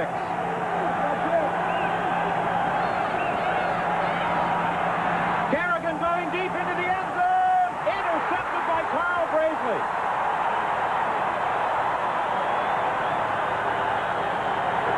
Kerrigan was looking for Steve Stapler. Carl Brazley makes the end zone interception with 2:58 remaining in the 3rd quarter. The Argos continue to lead by 7. The Argos hanging on to that 7-point advantage thanks to a key interception by Carl Brazley. Well, when Kerrigan throws his ball, he should have probably thrown a little straighter down the middle because Brazley was hanging back in his zone. But it's a great catch by Brazley, reaching over his shoulder to take it away from Stapler. Another view. The same result. Brazley with the interception. Back to the live action. 1st and 10 from the 25. Movement at the line of scrimmage. Mitchell Price had made contact. Carl Brazley had 6 interceptions on the season. You know, he was playing inside at that halfback position most of the season. Then because of some adjusting that they did on their football club, he moved to the corner. He plays pretty well out there. That was a heck of a catch. Dave Persinger is the injured Toronto player.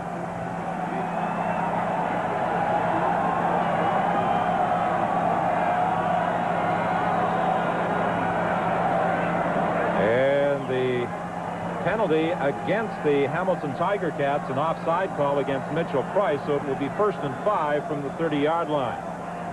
Well, it's been an exciting afternoon here at CNE Stadium. We certainly hope you've enjoyed the action wherever you're looking in across the CBC television network. And we hope that you'll be joining us next Sunday afternoon from the Dome, the stadium at BC Place for Grey Cup activity, beginning with our countdown show. We advise you to check your local listings for the telecast time in your area, followed by the Grey Cup game itself.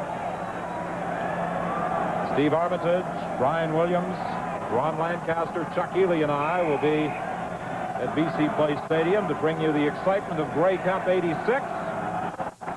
Either the Toronto Argonauts or Hamilton Tiger Cats representing the East against the Edmonton Eskimos or BC Lions from the West. William Miller on 1st and 5. He's hit, fumbled. Hamilton's got it. Paul Bennett, I really think, came up and made the hit in the hole. The funny place for the safety man to be, but it looked like number 27. I know we'll get a look at it. Coach Abilovich can't be too happy, but Al Bruno's thinking, let's put it in the end zone now.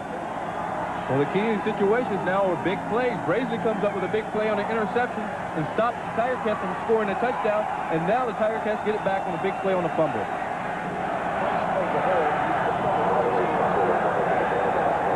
Mitchell Price initially filled the hole, and then Paul Bennett came flying up there to hit William Miller, who was stumbling. And the Ticats have a great opportunity with 2:10 remaining in the 3rd quarter to move into a tie.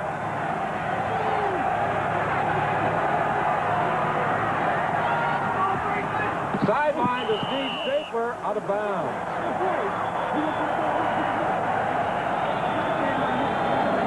Well, you have remarked, Ron, a number of times about the strong arm of Mike Kerrigan and throwing those out patterns. He's not shy about throwing to those sidelines. He doesn't seem to be concerned about interceptions. He's throwing out there. Well, you really have to throw it out there. You know, if your word ever gets out and you get a reputation of a man that won't throw to the outside, you're not going to ever get any one-on-one coverage. That corner will just sit out there and they'll double your inside receivers to death. You have to throw it out there. And what it really does is keep those defensive backs honest. Rather than having to play to your inside and taking away your inside curls, they've got to play you straight up if they know a quarterback is going to hit that receiver on the outside. 2nd and 10.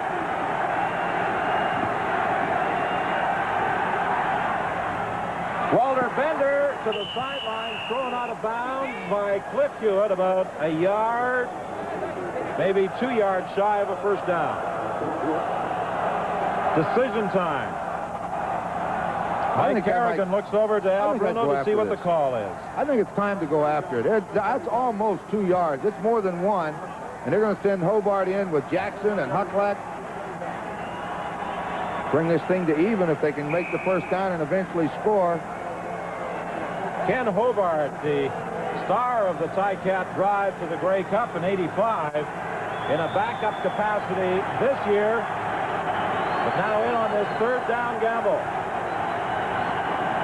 He fakes, he'll keep, he'll get the first down and much more. Well, we said in the last time Hobart came in that he is a threat to keep the ball and run, and there was nothing there. He wasn't about to give it to Bender. He didn't even put the ball in his stomach. Great play by Hobart. I used to love doing that play because what you do is that you know the linebackers and everybody are pitching in close. And if you can suck them in for a second, and as a quarterback like Hobart with the running ability he has, you can get to the outside and you're able to pick up the first down and maybe able to take it all the way. Good play by Ken. First and 10, the Ticats at the 12-yard line of the Toronto Argonauts, trailing by 7 points. Kerrigan throwing for Walter Bender, short, incomplete.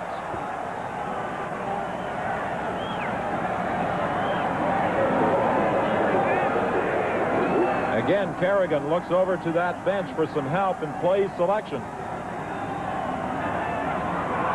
The one thing, it seems as though the Tiger Cats have had the ball a great deal of the time in this quarter, and it's keeping that offense on the sideline and getting them cold, and JC and them will have to get warmed up again when they get something started. They can. Yeah, your offense gets warm the longer they're on the field. They need to be on the field.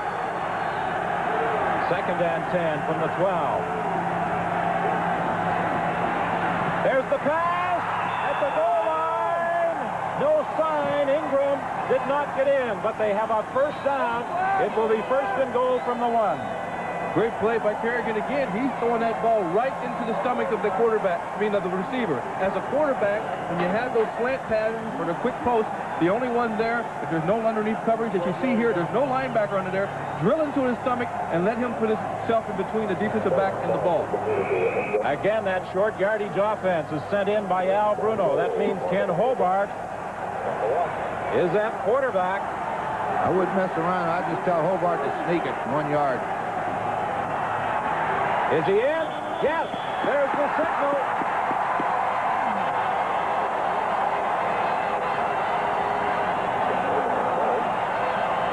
It was a little delay before the officials raised their arms, but they signaled touchdown for Ken Hobart, and now Paul Osbaldiston has a chance to create a tie. You're basically going to have a one-quarter game. I'll tell you what, we've seen too many teams not be able to get in from that 1 yard line. You got 3 shots and a guy that weighs 210 pounds with the running ability of Hobart and his power.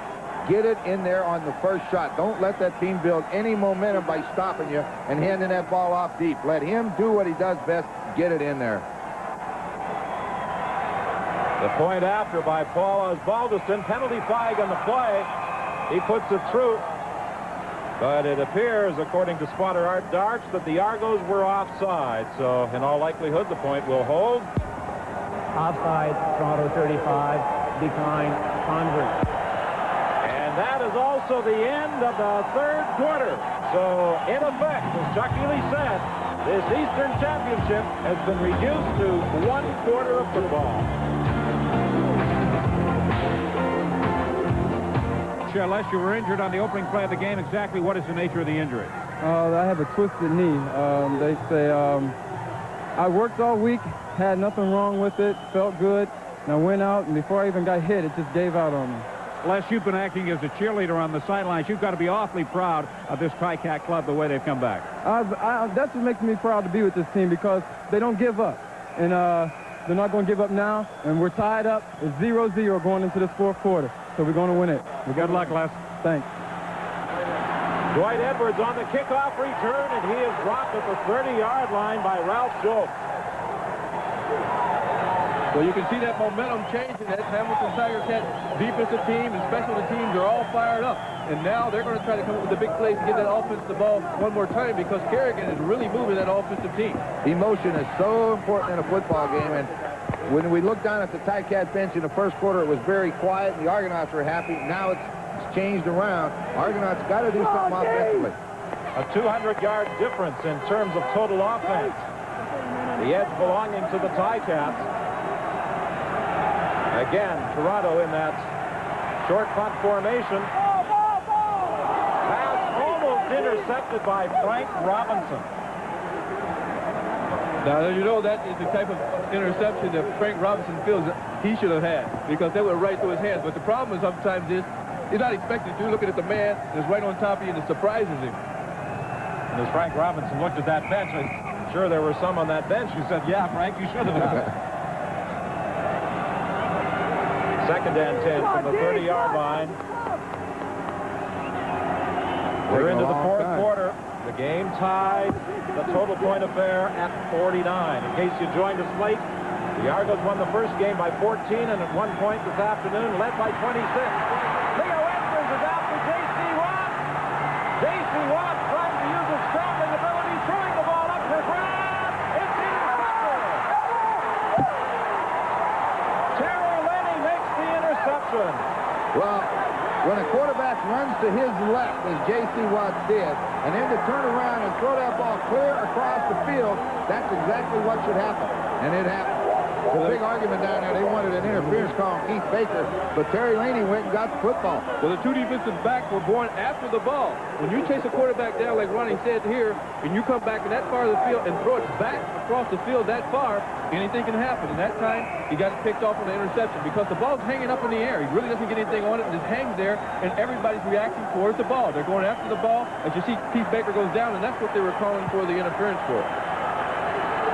Terry Lenny with the interception, and now the Ticats have the ball deep in Toronto territory, and Walter Bender gets a gain of about 9. Terry Laney from the University of Saskatchewan in Saskatoon. Is he a happy young man? He didn't expect to see much action today. He's primarily a backup in that secondary, but with the injury to Les Brown on the opening kickoff, he was moved into an inside halfback position and has played extremely well. J.C. Watt should not have thrown that pass. No, I don't think you'll get very many people to say he should have. He was in trouble from the word go, and he scrambled out of there. Hobart is in there, short yardage, and Kerrigan, excuse me. They sent the short yardage unit out there, but Kerrigan remained at the controls rather than Hobart. I tell you what, Don, I remember this situation when I was playing in 1972 when you're coming back. As a quarterback like Kerrigan, to come off of a bad game when you get beat up so much, and to come into a situation like here where you have a chance to win. You get your second chance to get the Grey Cup because basically you got beat up the week before. So now you're very excited, and the opportunity doesn't present itself to get two chances at it, and he's making the most of it right now. Well, Hobart's coming in now. They're about 2 inches short. Him and Huckluck are coming in. You can bet on who's carrying this football. What a time to throw, though, huh? I was going to say, why do you... if you were in the game, I know there'd be a pass throw. If you love to gamble, this is the time. It's amazing how this game has shifted with the Argos dominating that first quarter, and then the Ticats slowly but surely picking things up in the second, continuing on through the third, and now they have it rolling again in the fourth. Hobart keeps, he's got the first down.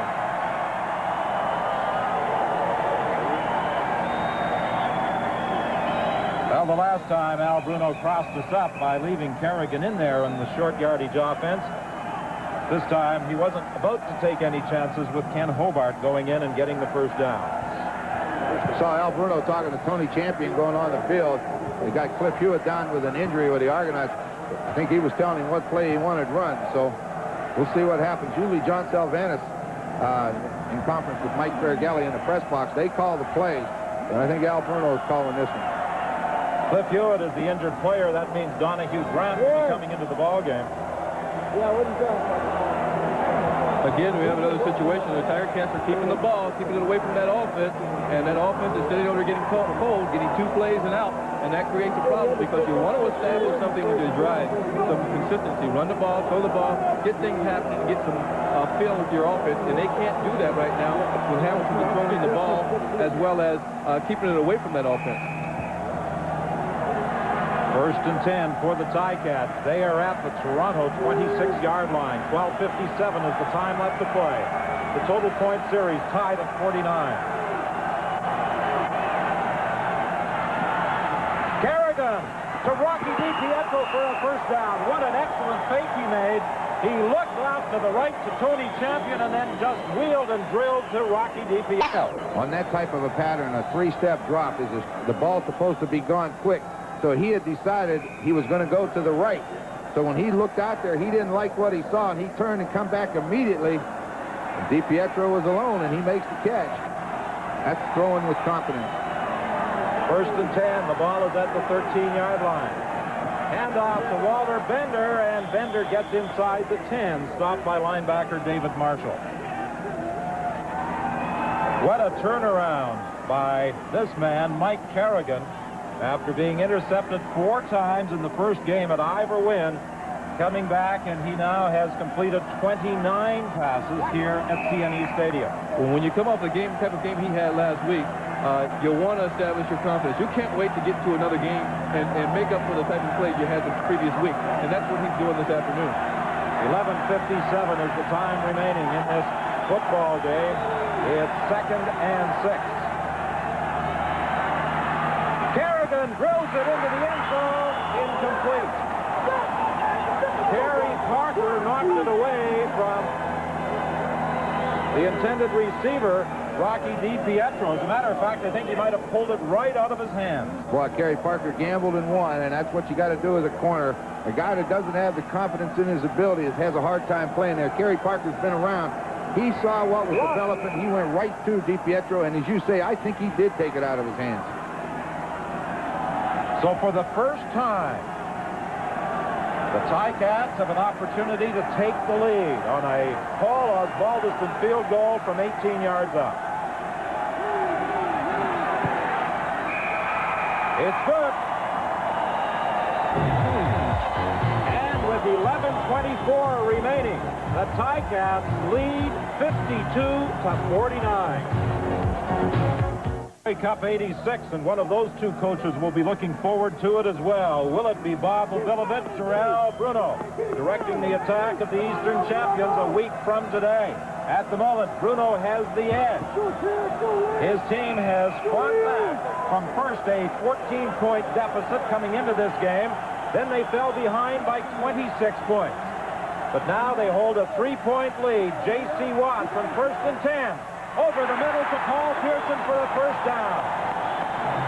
Up to the 52-yard line, a gain of 16. Well-run pattern, Chuck. That time, J.C. Watts got enough time to sit back there and let his offensive line do the protecting for him and read and get that ball down the field to Paul Pearson. He's got to get that much time to let that pattern develop and hit those receivers upfield. That's right. He was ready to throw it, but he had Ben Zambiazzi. He had to wait till Pearson got past that linebacker to get to the open area. From the shotgun again, J.C. Watts decides to run, gets a block on the far side of the field from William Miller, but is forced out of bounds by Robinson and Zambiazzi, the two linebackers. One of the things they didn't want J.C. Watts to do is to escape to the inside of the defensive end. That time, he read the hole and was able to get up inside there and pick up the first, 7 yards or close to a first down. You want to shut him down before he's able to cut back into that inside part of the hole. I'll tell you what I liked about it. If I had Ben Zambiazzi and Frank Robinson waiting on me, I might have ran on out of bounds. He challenged them, but he's tough. He hasn't played that wishbone quarterback that many years and not be tough. Second down play. Wide open is Paul Pearson.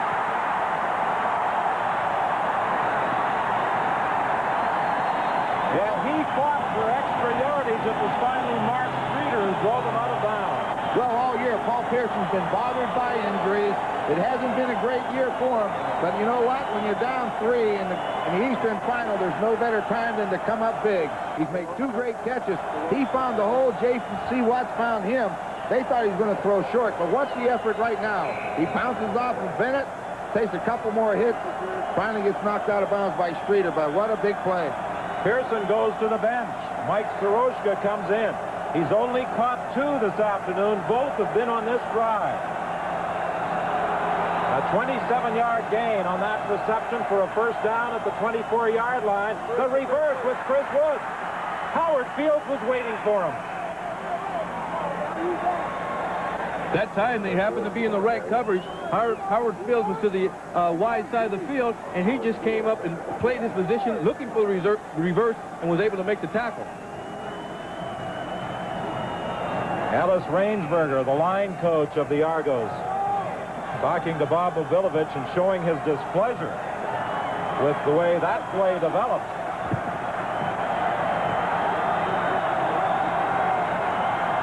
Second and 9. Over the middle, complete to William Miller. Well, you can't ask for any better coverage. Leo Edrins at 6'4" on William Miller at 5'9", and that ball is thrown low, and it hits William Miller right in the stomach. That is a well-thrown football. Well, the point is, J.C. Watt is getting a lot of time, and when you do that, you can read as he's looking right up the field, and the linebackers have come up, and then there's no underneath coverage. Like you said, Ronnie, throw it right to his stomach there. First and goal for the Argos from the 9 of Hamilton. From the shotgun. Watt getting the time. He'll run this ball. Oh, good tackle. Howard Fields came up to spill J.C. Watts, but Howard Fields is hurt. Well, he come up, throw that cross body block. Anytime you throw a block like that, you're going to get hit in the head, and he took one on the side of the head. J.C. Watts, you know, he might not be very tall, but he's still about 200 pounds. Well, they got Fields up, and apparently he's going to try and stay in there. Well, he's going to have to come out for a play, and you know what? I don't know who they put in there. With Les Brown out, they may have to go to Ed Gadavekis as a linebacker and play 4 deep people. Well, they may have to go to Streeter on the corner because they don't have too many corners left.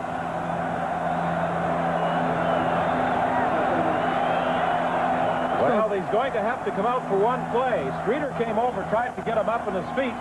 He tried to stay in there, but he had to go down on one knee finally, and he must come out for at least one play. You know, his old saying, don't get hurt because you're going to have to play anyway. Now, they know that they didn't have anybody on the bench.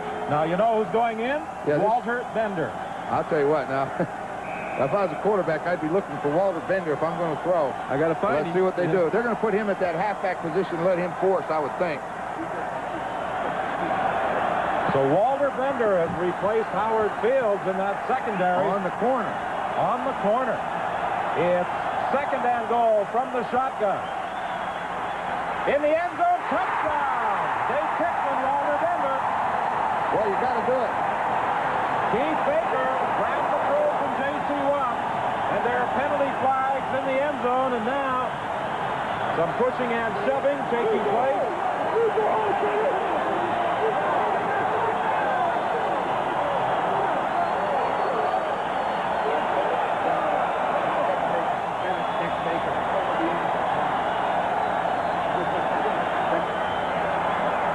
I think Bob Obilovich was protesting that Paul Bennett had decked Baker after he made the catch. Well, J.C. did just what Ronnie said, find who's in there, and they go right after Bender, and he gets beat by Baker. Just that simple.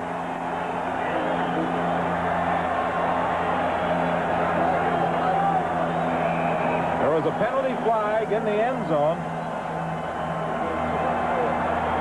And there could be a rough play penalty assessed following the point after by Lance Chomick as the Argos are back in front with 7:35 left to play.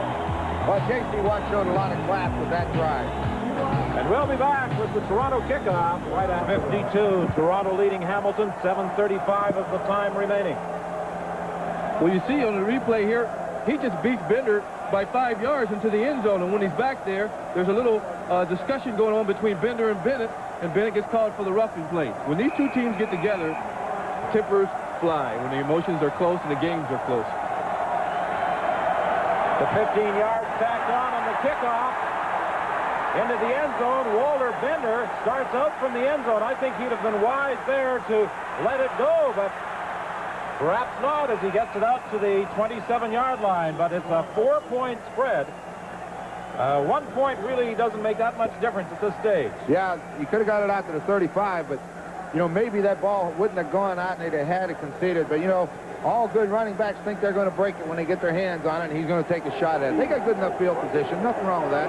That man, J.C. Watts, as I said, showed a lot of class. I was waiting on you to break it in. He was so deep off of it.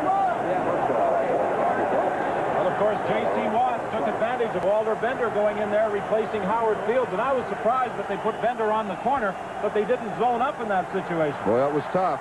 Steve Stapler makes the catch up to the 35-yard line, stopped by Kerry Parker. Well, when you get a situation like that, when Bender goes in the corner, you've got to find him, because that's the problem out there, covering a guy like Baker one-on-one out there. And that makes it tough. Sometimes, like you said, Don, you probably should go into a zone, even though you're close down there to your own end zone, which creates a problem. But you have a better chance in the zone than playing him one-on-one with somebody like Baker. 2nd and 2 for the Ticats at the 35-yard line. 6:47 is the time left to play.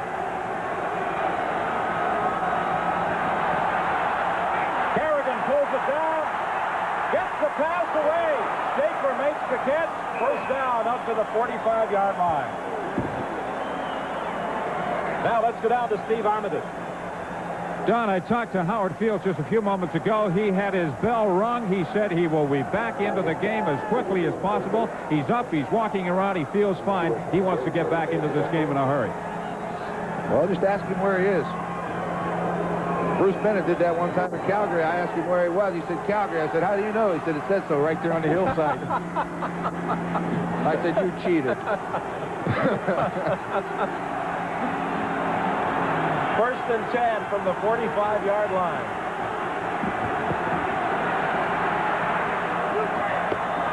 Another completion to Steve Stapler up near the midfield stripe. Well, you have to be impressed with him. He's taking that long throw to the outside. You know, they always say that that's the hardest throw to make. It's the easiest to defend, but he's taking it. He's played with a lot of confidence today. And as Chuck said, after last week's game, he couldn't wait for today's game to start. 2nd and inches. Stapler has been on the receiving end of the majority of those long outs.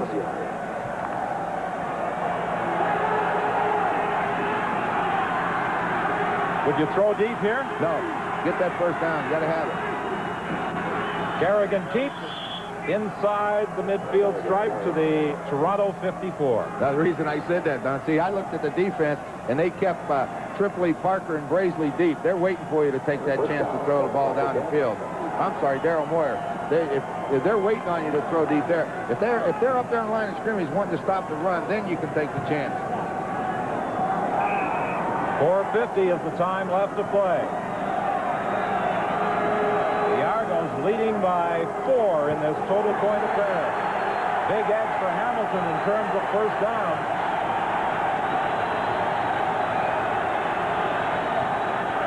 Walter Bender gets a couple of blocks. He's got another first down for Hamilton. Good play. They like to show this action. Hamilton, from what I understand, they tell me that anytime he goes in motion, you look for the sprint out. So what he does is come here and give the ball to Bender and pull the backside tackle and then just follow him. Follow Ralph Scholes. Here he comes, number 67. Get on his outside. Miles Farrell makes the block at the bottom of the screen, cut inside, and run. They like to stop that sprint out when they show early motion. First and 10. The ball is at the 44 of the Argos. Walter Bender again. He stumbled, broke the tackle, and now keeps going for another first down. Well, Walter Bender is just having an exceptional game for himself. I mean, he's finding holes and beginning to read outside. The hole was shut down a little bit, and he slid to the outside. He runs what we call a sprint draw, where he just sort of waits for the quarterback to bring in the ball and cuts back against the grain and is able to pick up the first down. Good running by Bender. The key block on that particular play is made by the center, Marv Alamang, on the man on him. He reads him. Alamang blocks him to the right. You run to the left. Hucklack is in. Bender, who has run for 86 yards, goes to the bench. 3:30 is the time left to play. Kerrigan may be forced to run this. No, he throws it. Nobody near the pass attempt. Tony Champion was the intended receiver, but he had slipped, and it will be 2nd and 10. That's the difference between Kerrigan and Hobart. When he gets a situation where he possibly could take off and pick up 4 or 5 yards, he's still looking for a receiver to throw to, and he stops and throws it. Hobart in that situation, once he pulled that ball down, would have been gone and tried to run with it. I really believe he wanted to throw that wide out to Steve Stapler again, but Carl Brazeley was just sitting there. He wisely didn't throw that one. Brazeley would have got it. 3:13 is the time left. 4 points, the Argos leading Hamilton.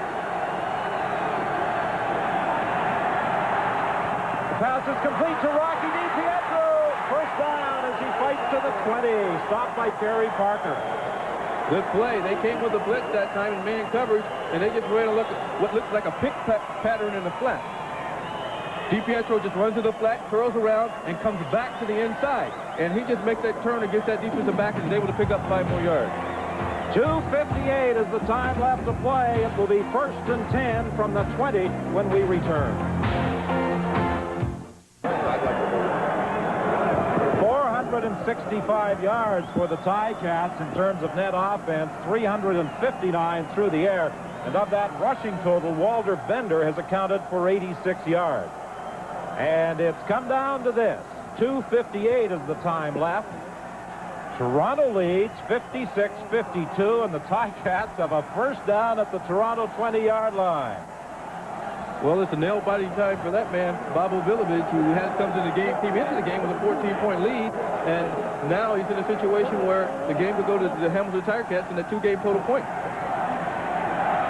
Well, this has been a most exciting, entertaining afternoon. It simply doesn't get any better in that department.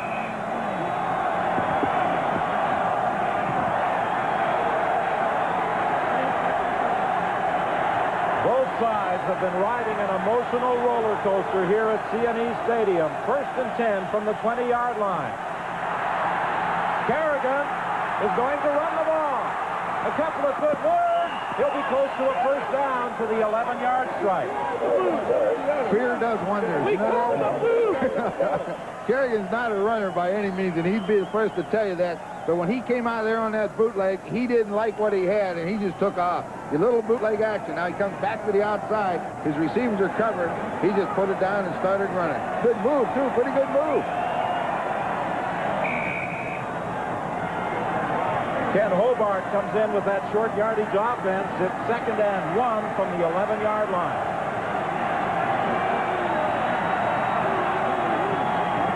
Hobart gets the first down. He's inside the 10. It will be 1st and goal with 2:21 left to play.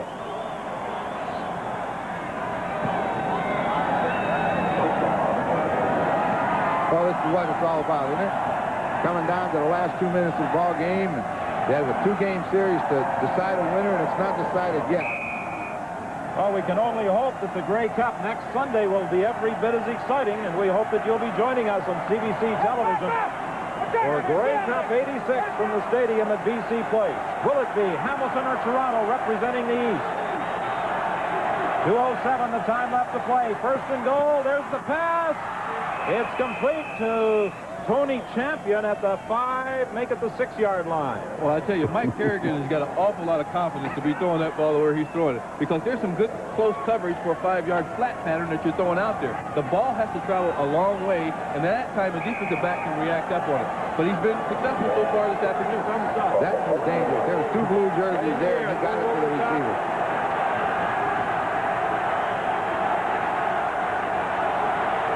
Second and goal from the 6. Into the end zone. Touchdown! Ron Ingram!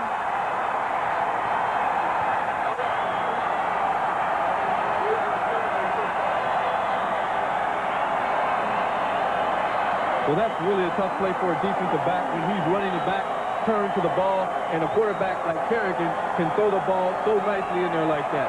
That's a great play by Kerrigan, and touchdown for Kerrigan, and the Hamilton Tigers have to put them ahead. 1:42 is the time remaining. Watch this throw again. Kerrigan to Ingram. Go up and get it. I know Carl Brazeley's a little upset. I didn't see what he was upset about, but Mike Kerrigan shows you that he put it where he wanted it. But as Chuck said just earlier, he's been throwing with that kind of confidence all day. Osbaldiston's convert is good.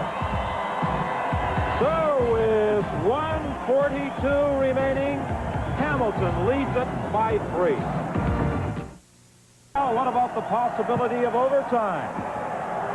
Lance Tromick is certainly capable of putting it through. Fumbled by Dwight Edwards, but the Argos recover. Well, the Argos needed the Argo bounce on that one, because if the Tiger Cats could have gotten that ball there, they were in real bad shape. Mark Napolitan fell on that ball. See him get hit. It pops out. Here comes Mark Napolitan. He sees it. He recovers. What a big recovery at this stage of the game. Well, what has Bob Obilovich called for what might be the final drive of the season for the Toronto Woods? On the receiving end of the throw, he'll have a gain of 7. Well, Chris Woods, once he catches that ball, don't fall back. Just get ahead and get as many yards as you can, because you've got Lance Tromick, who can kick a field goal from 45 yards. Hit the ball down there where he can kick the ball. The Argos trying to get their hurry-up offense into action. And they give it to William Miller. He'll get the first down. Not a bad call at all, you know. When the team goes to a hurry-up offense, you automatically think pass. They came with William Miller inside and picked up the first down.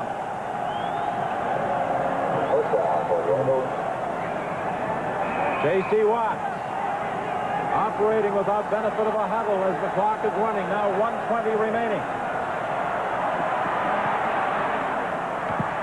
Good play as Lance Shields knocked it away from Chris Woods, who was sitting there waiting for the ball.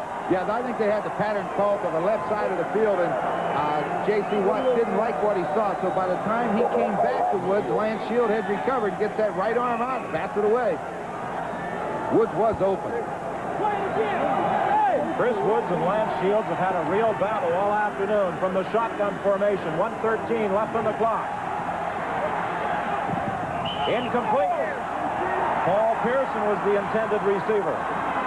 So the Argonauts season could come down to one more play.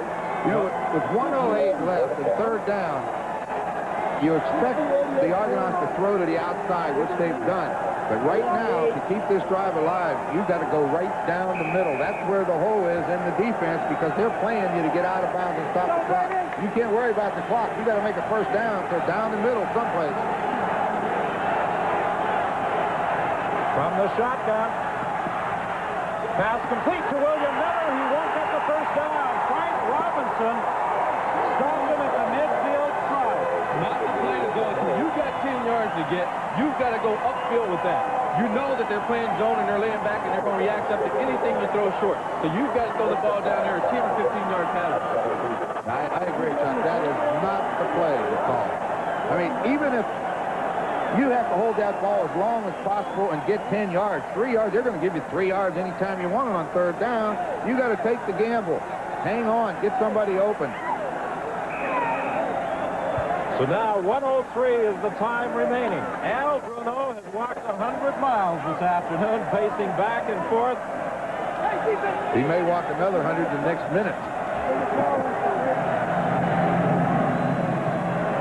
Hand off to Walter Bender, and Bender will pick up a couple of yards.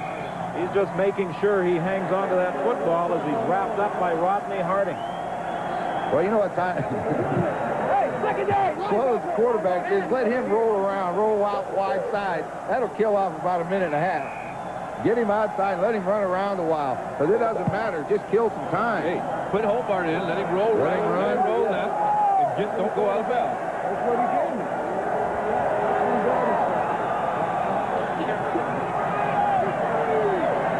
Second down. Clock is running. Walter Bender to the 50-yard line. Well, the Ticats will be forced to kick it with 35 seconds left. The Argos will get another chance. Well, Walter Bender is doing the right thing. They're giving him the ball, and he's just doubling up over it, covering it up, and able to run with it, not to make a fumble or make a mistake. Right now, the Argonauts have called a timeout, which will give them another chance with the ball with some time on the clock. What we're going to do is go to Terry Linden. I want to go straight.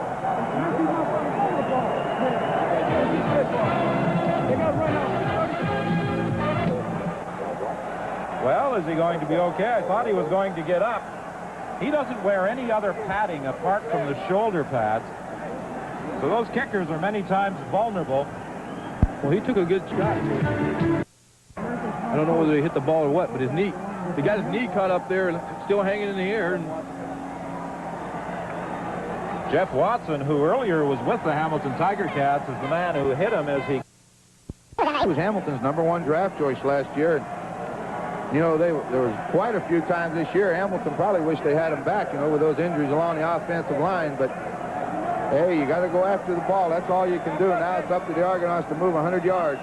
Did I see just a trace of a smile on the countenance of Al Bruno a moment ago? Maybe we're seeing things, Don. I don't really think he'd be smiling yet. In about another minute or two, he might be. Well, you know, each year for the past 3 years, I guess, the Ticats have started slowly, and there have been all sorts of rumors. When will Al Bruno be fired? The same this year when they were 1-5 at the start of the year. And they're now 28 seconds away from going to a third straight Grey Cup game. Swinging it out to William Miller. He's out of bounds with a gain of 8. 23 seconds is the time left. Well, I don't know what Hamilton's playing defensively, but it's about time. I think they have to respect Chris Woods. I would send Chris Woods down the numbers on this side of the field and hope to get Paul Bennett cheating this way and try to hit Darrell Smith on the other side. They've got to get a big play. They can do. Those 8-yarders aren't going to get it for them now.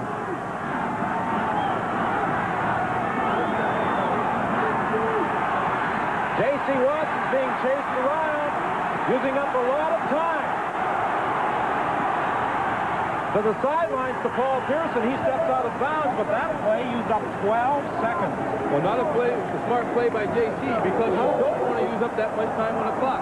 He has to get that ball upfield and get it in within the 40-yard line downfield so they can kick a field goal. By running around like that, like you said, Don, he uses up a lot of time on that clock. He's still minimum 30 yards away from a legitimate shot at a field goal, and he's going to have to get it on this play. He can't mess around getting 8 yards. No good. He's got to get 30 yards now to get one more play to kick the field goal. 59-56, the score in this total point affair. J.C. Watts throwing deep for Chris Woods. Intercepted. Knocked down by Lance Shields. It doesn't matter now with 3 seconds. The Hamilton Tiger Cats will have about 6 guys in deep zone, and they're going to give them anything they want because there's not going to be another play.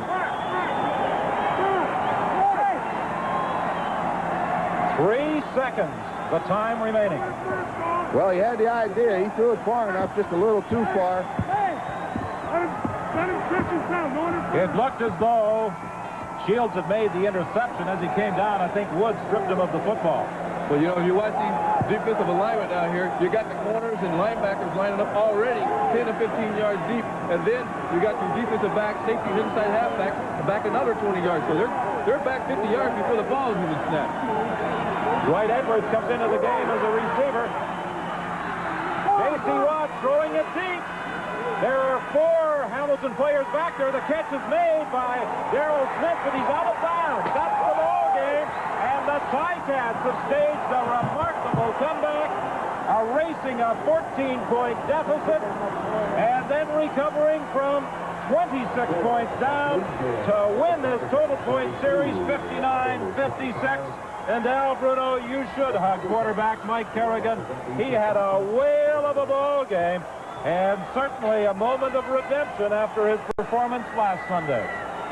Well, that's, you know, we said there right at the end, he finally hit the long pass that he needed to get the field goal range, but with 3 seconds, that ball was in the air for 5, and by the time Darrell Smith caught it, it was over. Al Bruno, we heard him say just there at the end, let him catch the ball, no interference, and that was a key point to make. An absolutely excited Hamilton Tiger Cat bench, dismay, dejection. On the other side of the field as the Toronto Argonauts head to their dressing room, and what a performance that man put on in leading the Ticats to a 3rd straight Grey Cup appearance. To guess, our offensive choice quarterback Mike Kerrigan, defensively Mike Walker, 2 outstanding efforts. Congratulations, Mike. and Mike, and good luck next Sunday in the Grey Cup game. What an unbelievable performance by the Ticats. You, Ron Lancaster, on a team that overcame a 26-point deficit way back in 1963. But in that first quarter today, it looked as though it was all over. Well, they had so many chances to give up, you know. When you lose Malinowski in warm-up and Les Brown goes down on the kickoff, then Brady, the other lineman, gets hurt, and the Argonauts score first. All indications say there's every chance to say, hey, it's not our day, but it didn't happen. Chuck, your reaction? Well, Mike Kerrigan, I tell you, outstanding game. I remember when I played that game in 72 in the playoffs, all you want to do is make up for the bad game that you had before, and he did that this afternoon. Well, let's take a look at the touchdown that finally won it for the Hamilton Tiger Cats in this two-game total point affair. Well, Kerrigan straight back. This is it. Watch the catch. Ron Ingram. He told me before the game he thought he'd been forgotten, but they won't forget that catch. Ron Ingram coming into the ball game with the game-winning catch in a 59-56 Hamilton Ticat win. Brian, back to you at CFL Control. All right, Don Whitman, good football game. I was in Civic Stadium in '61 when the Argonauts blew an 18-point lead to Bernie Filoni and the Ticats. The Argonauts blow a 14-point lead this year. Let's give full credit, however, to the Hamilton Ticats. They are going to the Grey Cup for the third year in a row. Hamilton will meet either the team that beat them last year at Montreal's Olympic Stadium, and that, of course, the British Columbia Lions, or the Edmonton Eskimos. Jackie Parker trying to go back to the Grey Cup. The Eskimos and the BC Lions just getting underway in Edmonton. Let's show you the Hamilton Ticats Grey Cup record. Now, the Ticats have 6 Grey Cup victories going back to 1953. The last was in 1972. It was at Ivor Stadium in Hamilton. Ian Sutter kicked the winning field goal as Chuck Ely and the Ticats defeated the Saskatchewan Roughriders. Next Saturday, I'll report on Sports Weekend from the Grey Cup in Vancouver. We'll have a pregame show and the game live here in CBC. I'm Brian Williams. So long, everyone, from CFL Control. The executive producer of the CFL on CBC is John Spaulding. Today's show produced by Lawrence Kimber. And our director, good job today, Ronnie Harrison. Our ISO director in from Ottawa for the game is Mo Waters. Our production assistants, Fausto Bellamini and company. Our crew, both technical and production. Our stats man, Eddie Milliken. These people have made the CFL on CBC all possible all season long. And just a reminder, Dave Naylor and Lee Herberman at the controls here in Toronto, we will have Grey Cup 86 right here live on CBC. Next Sunday, it will be the Hamilton Ticats against either British Columbia or the Edmonton Eskimos. The Grey Cup, CBC is the place to be. Talk to you next weekend.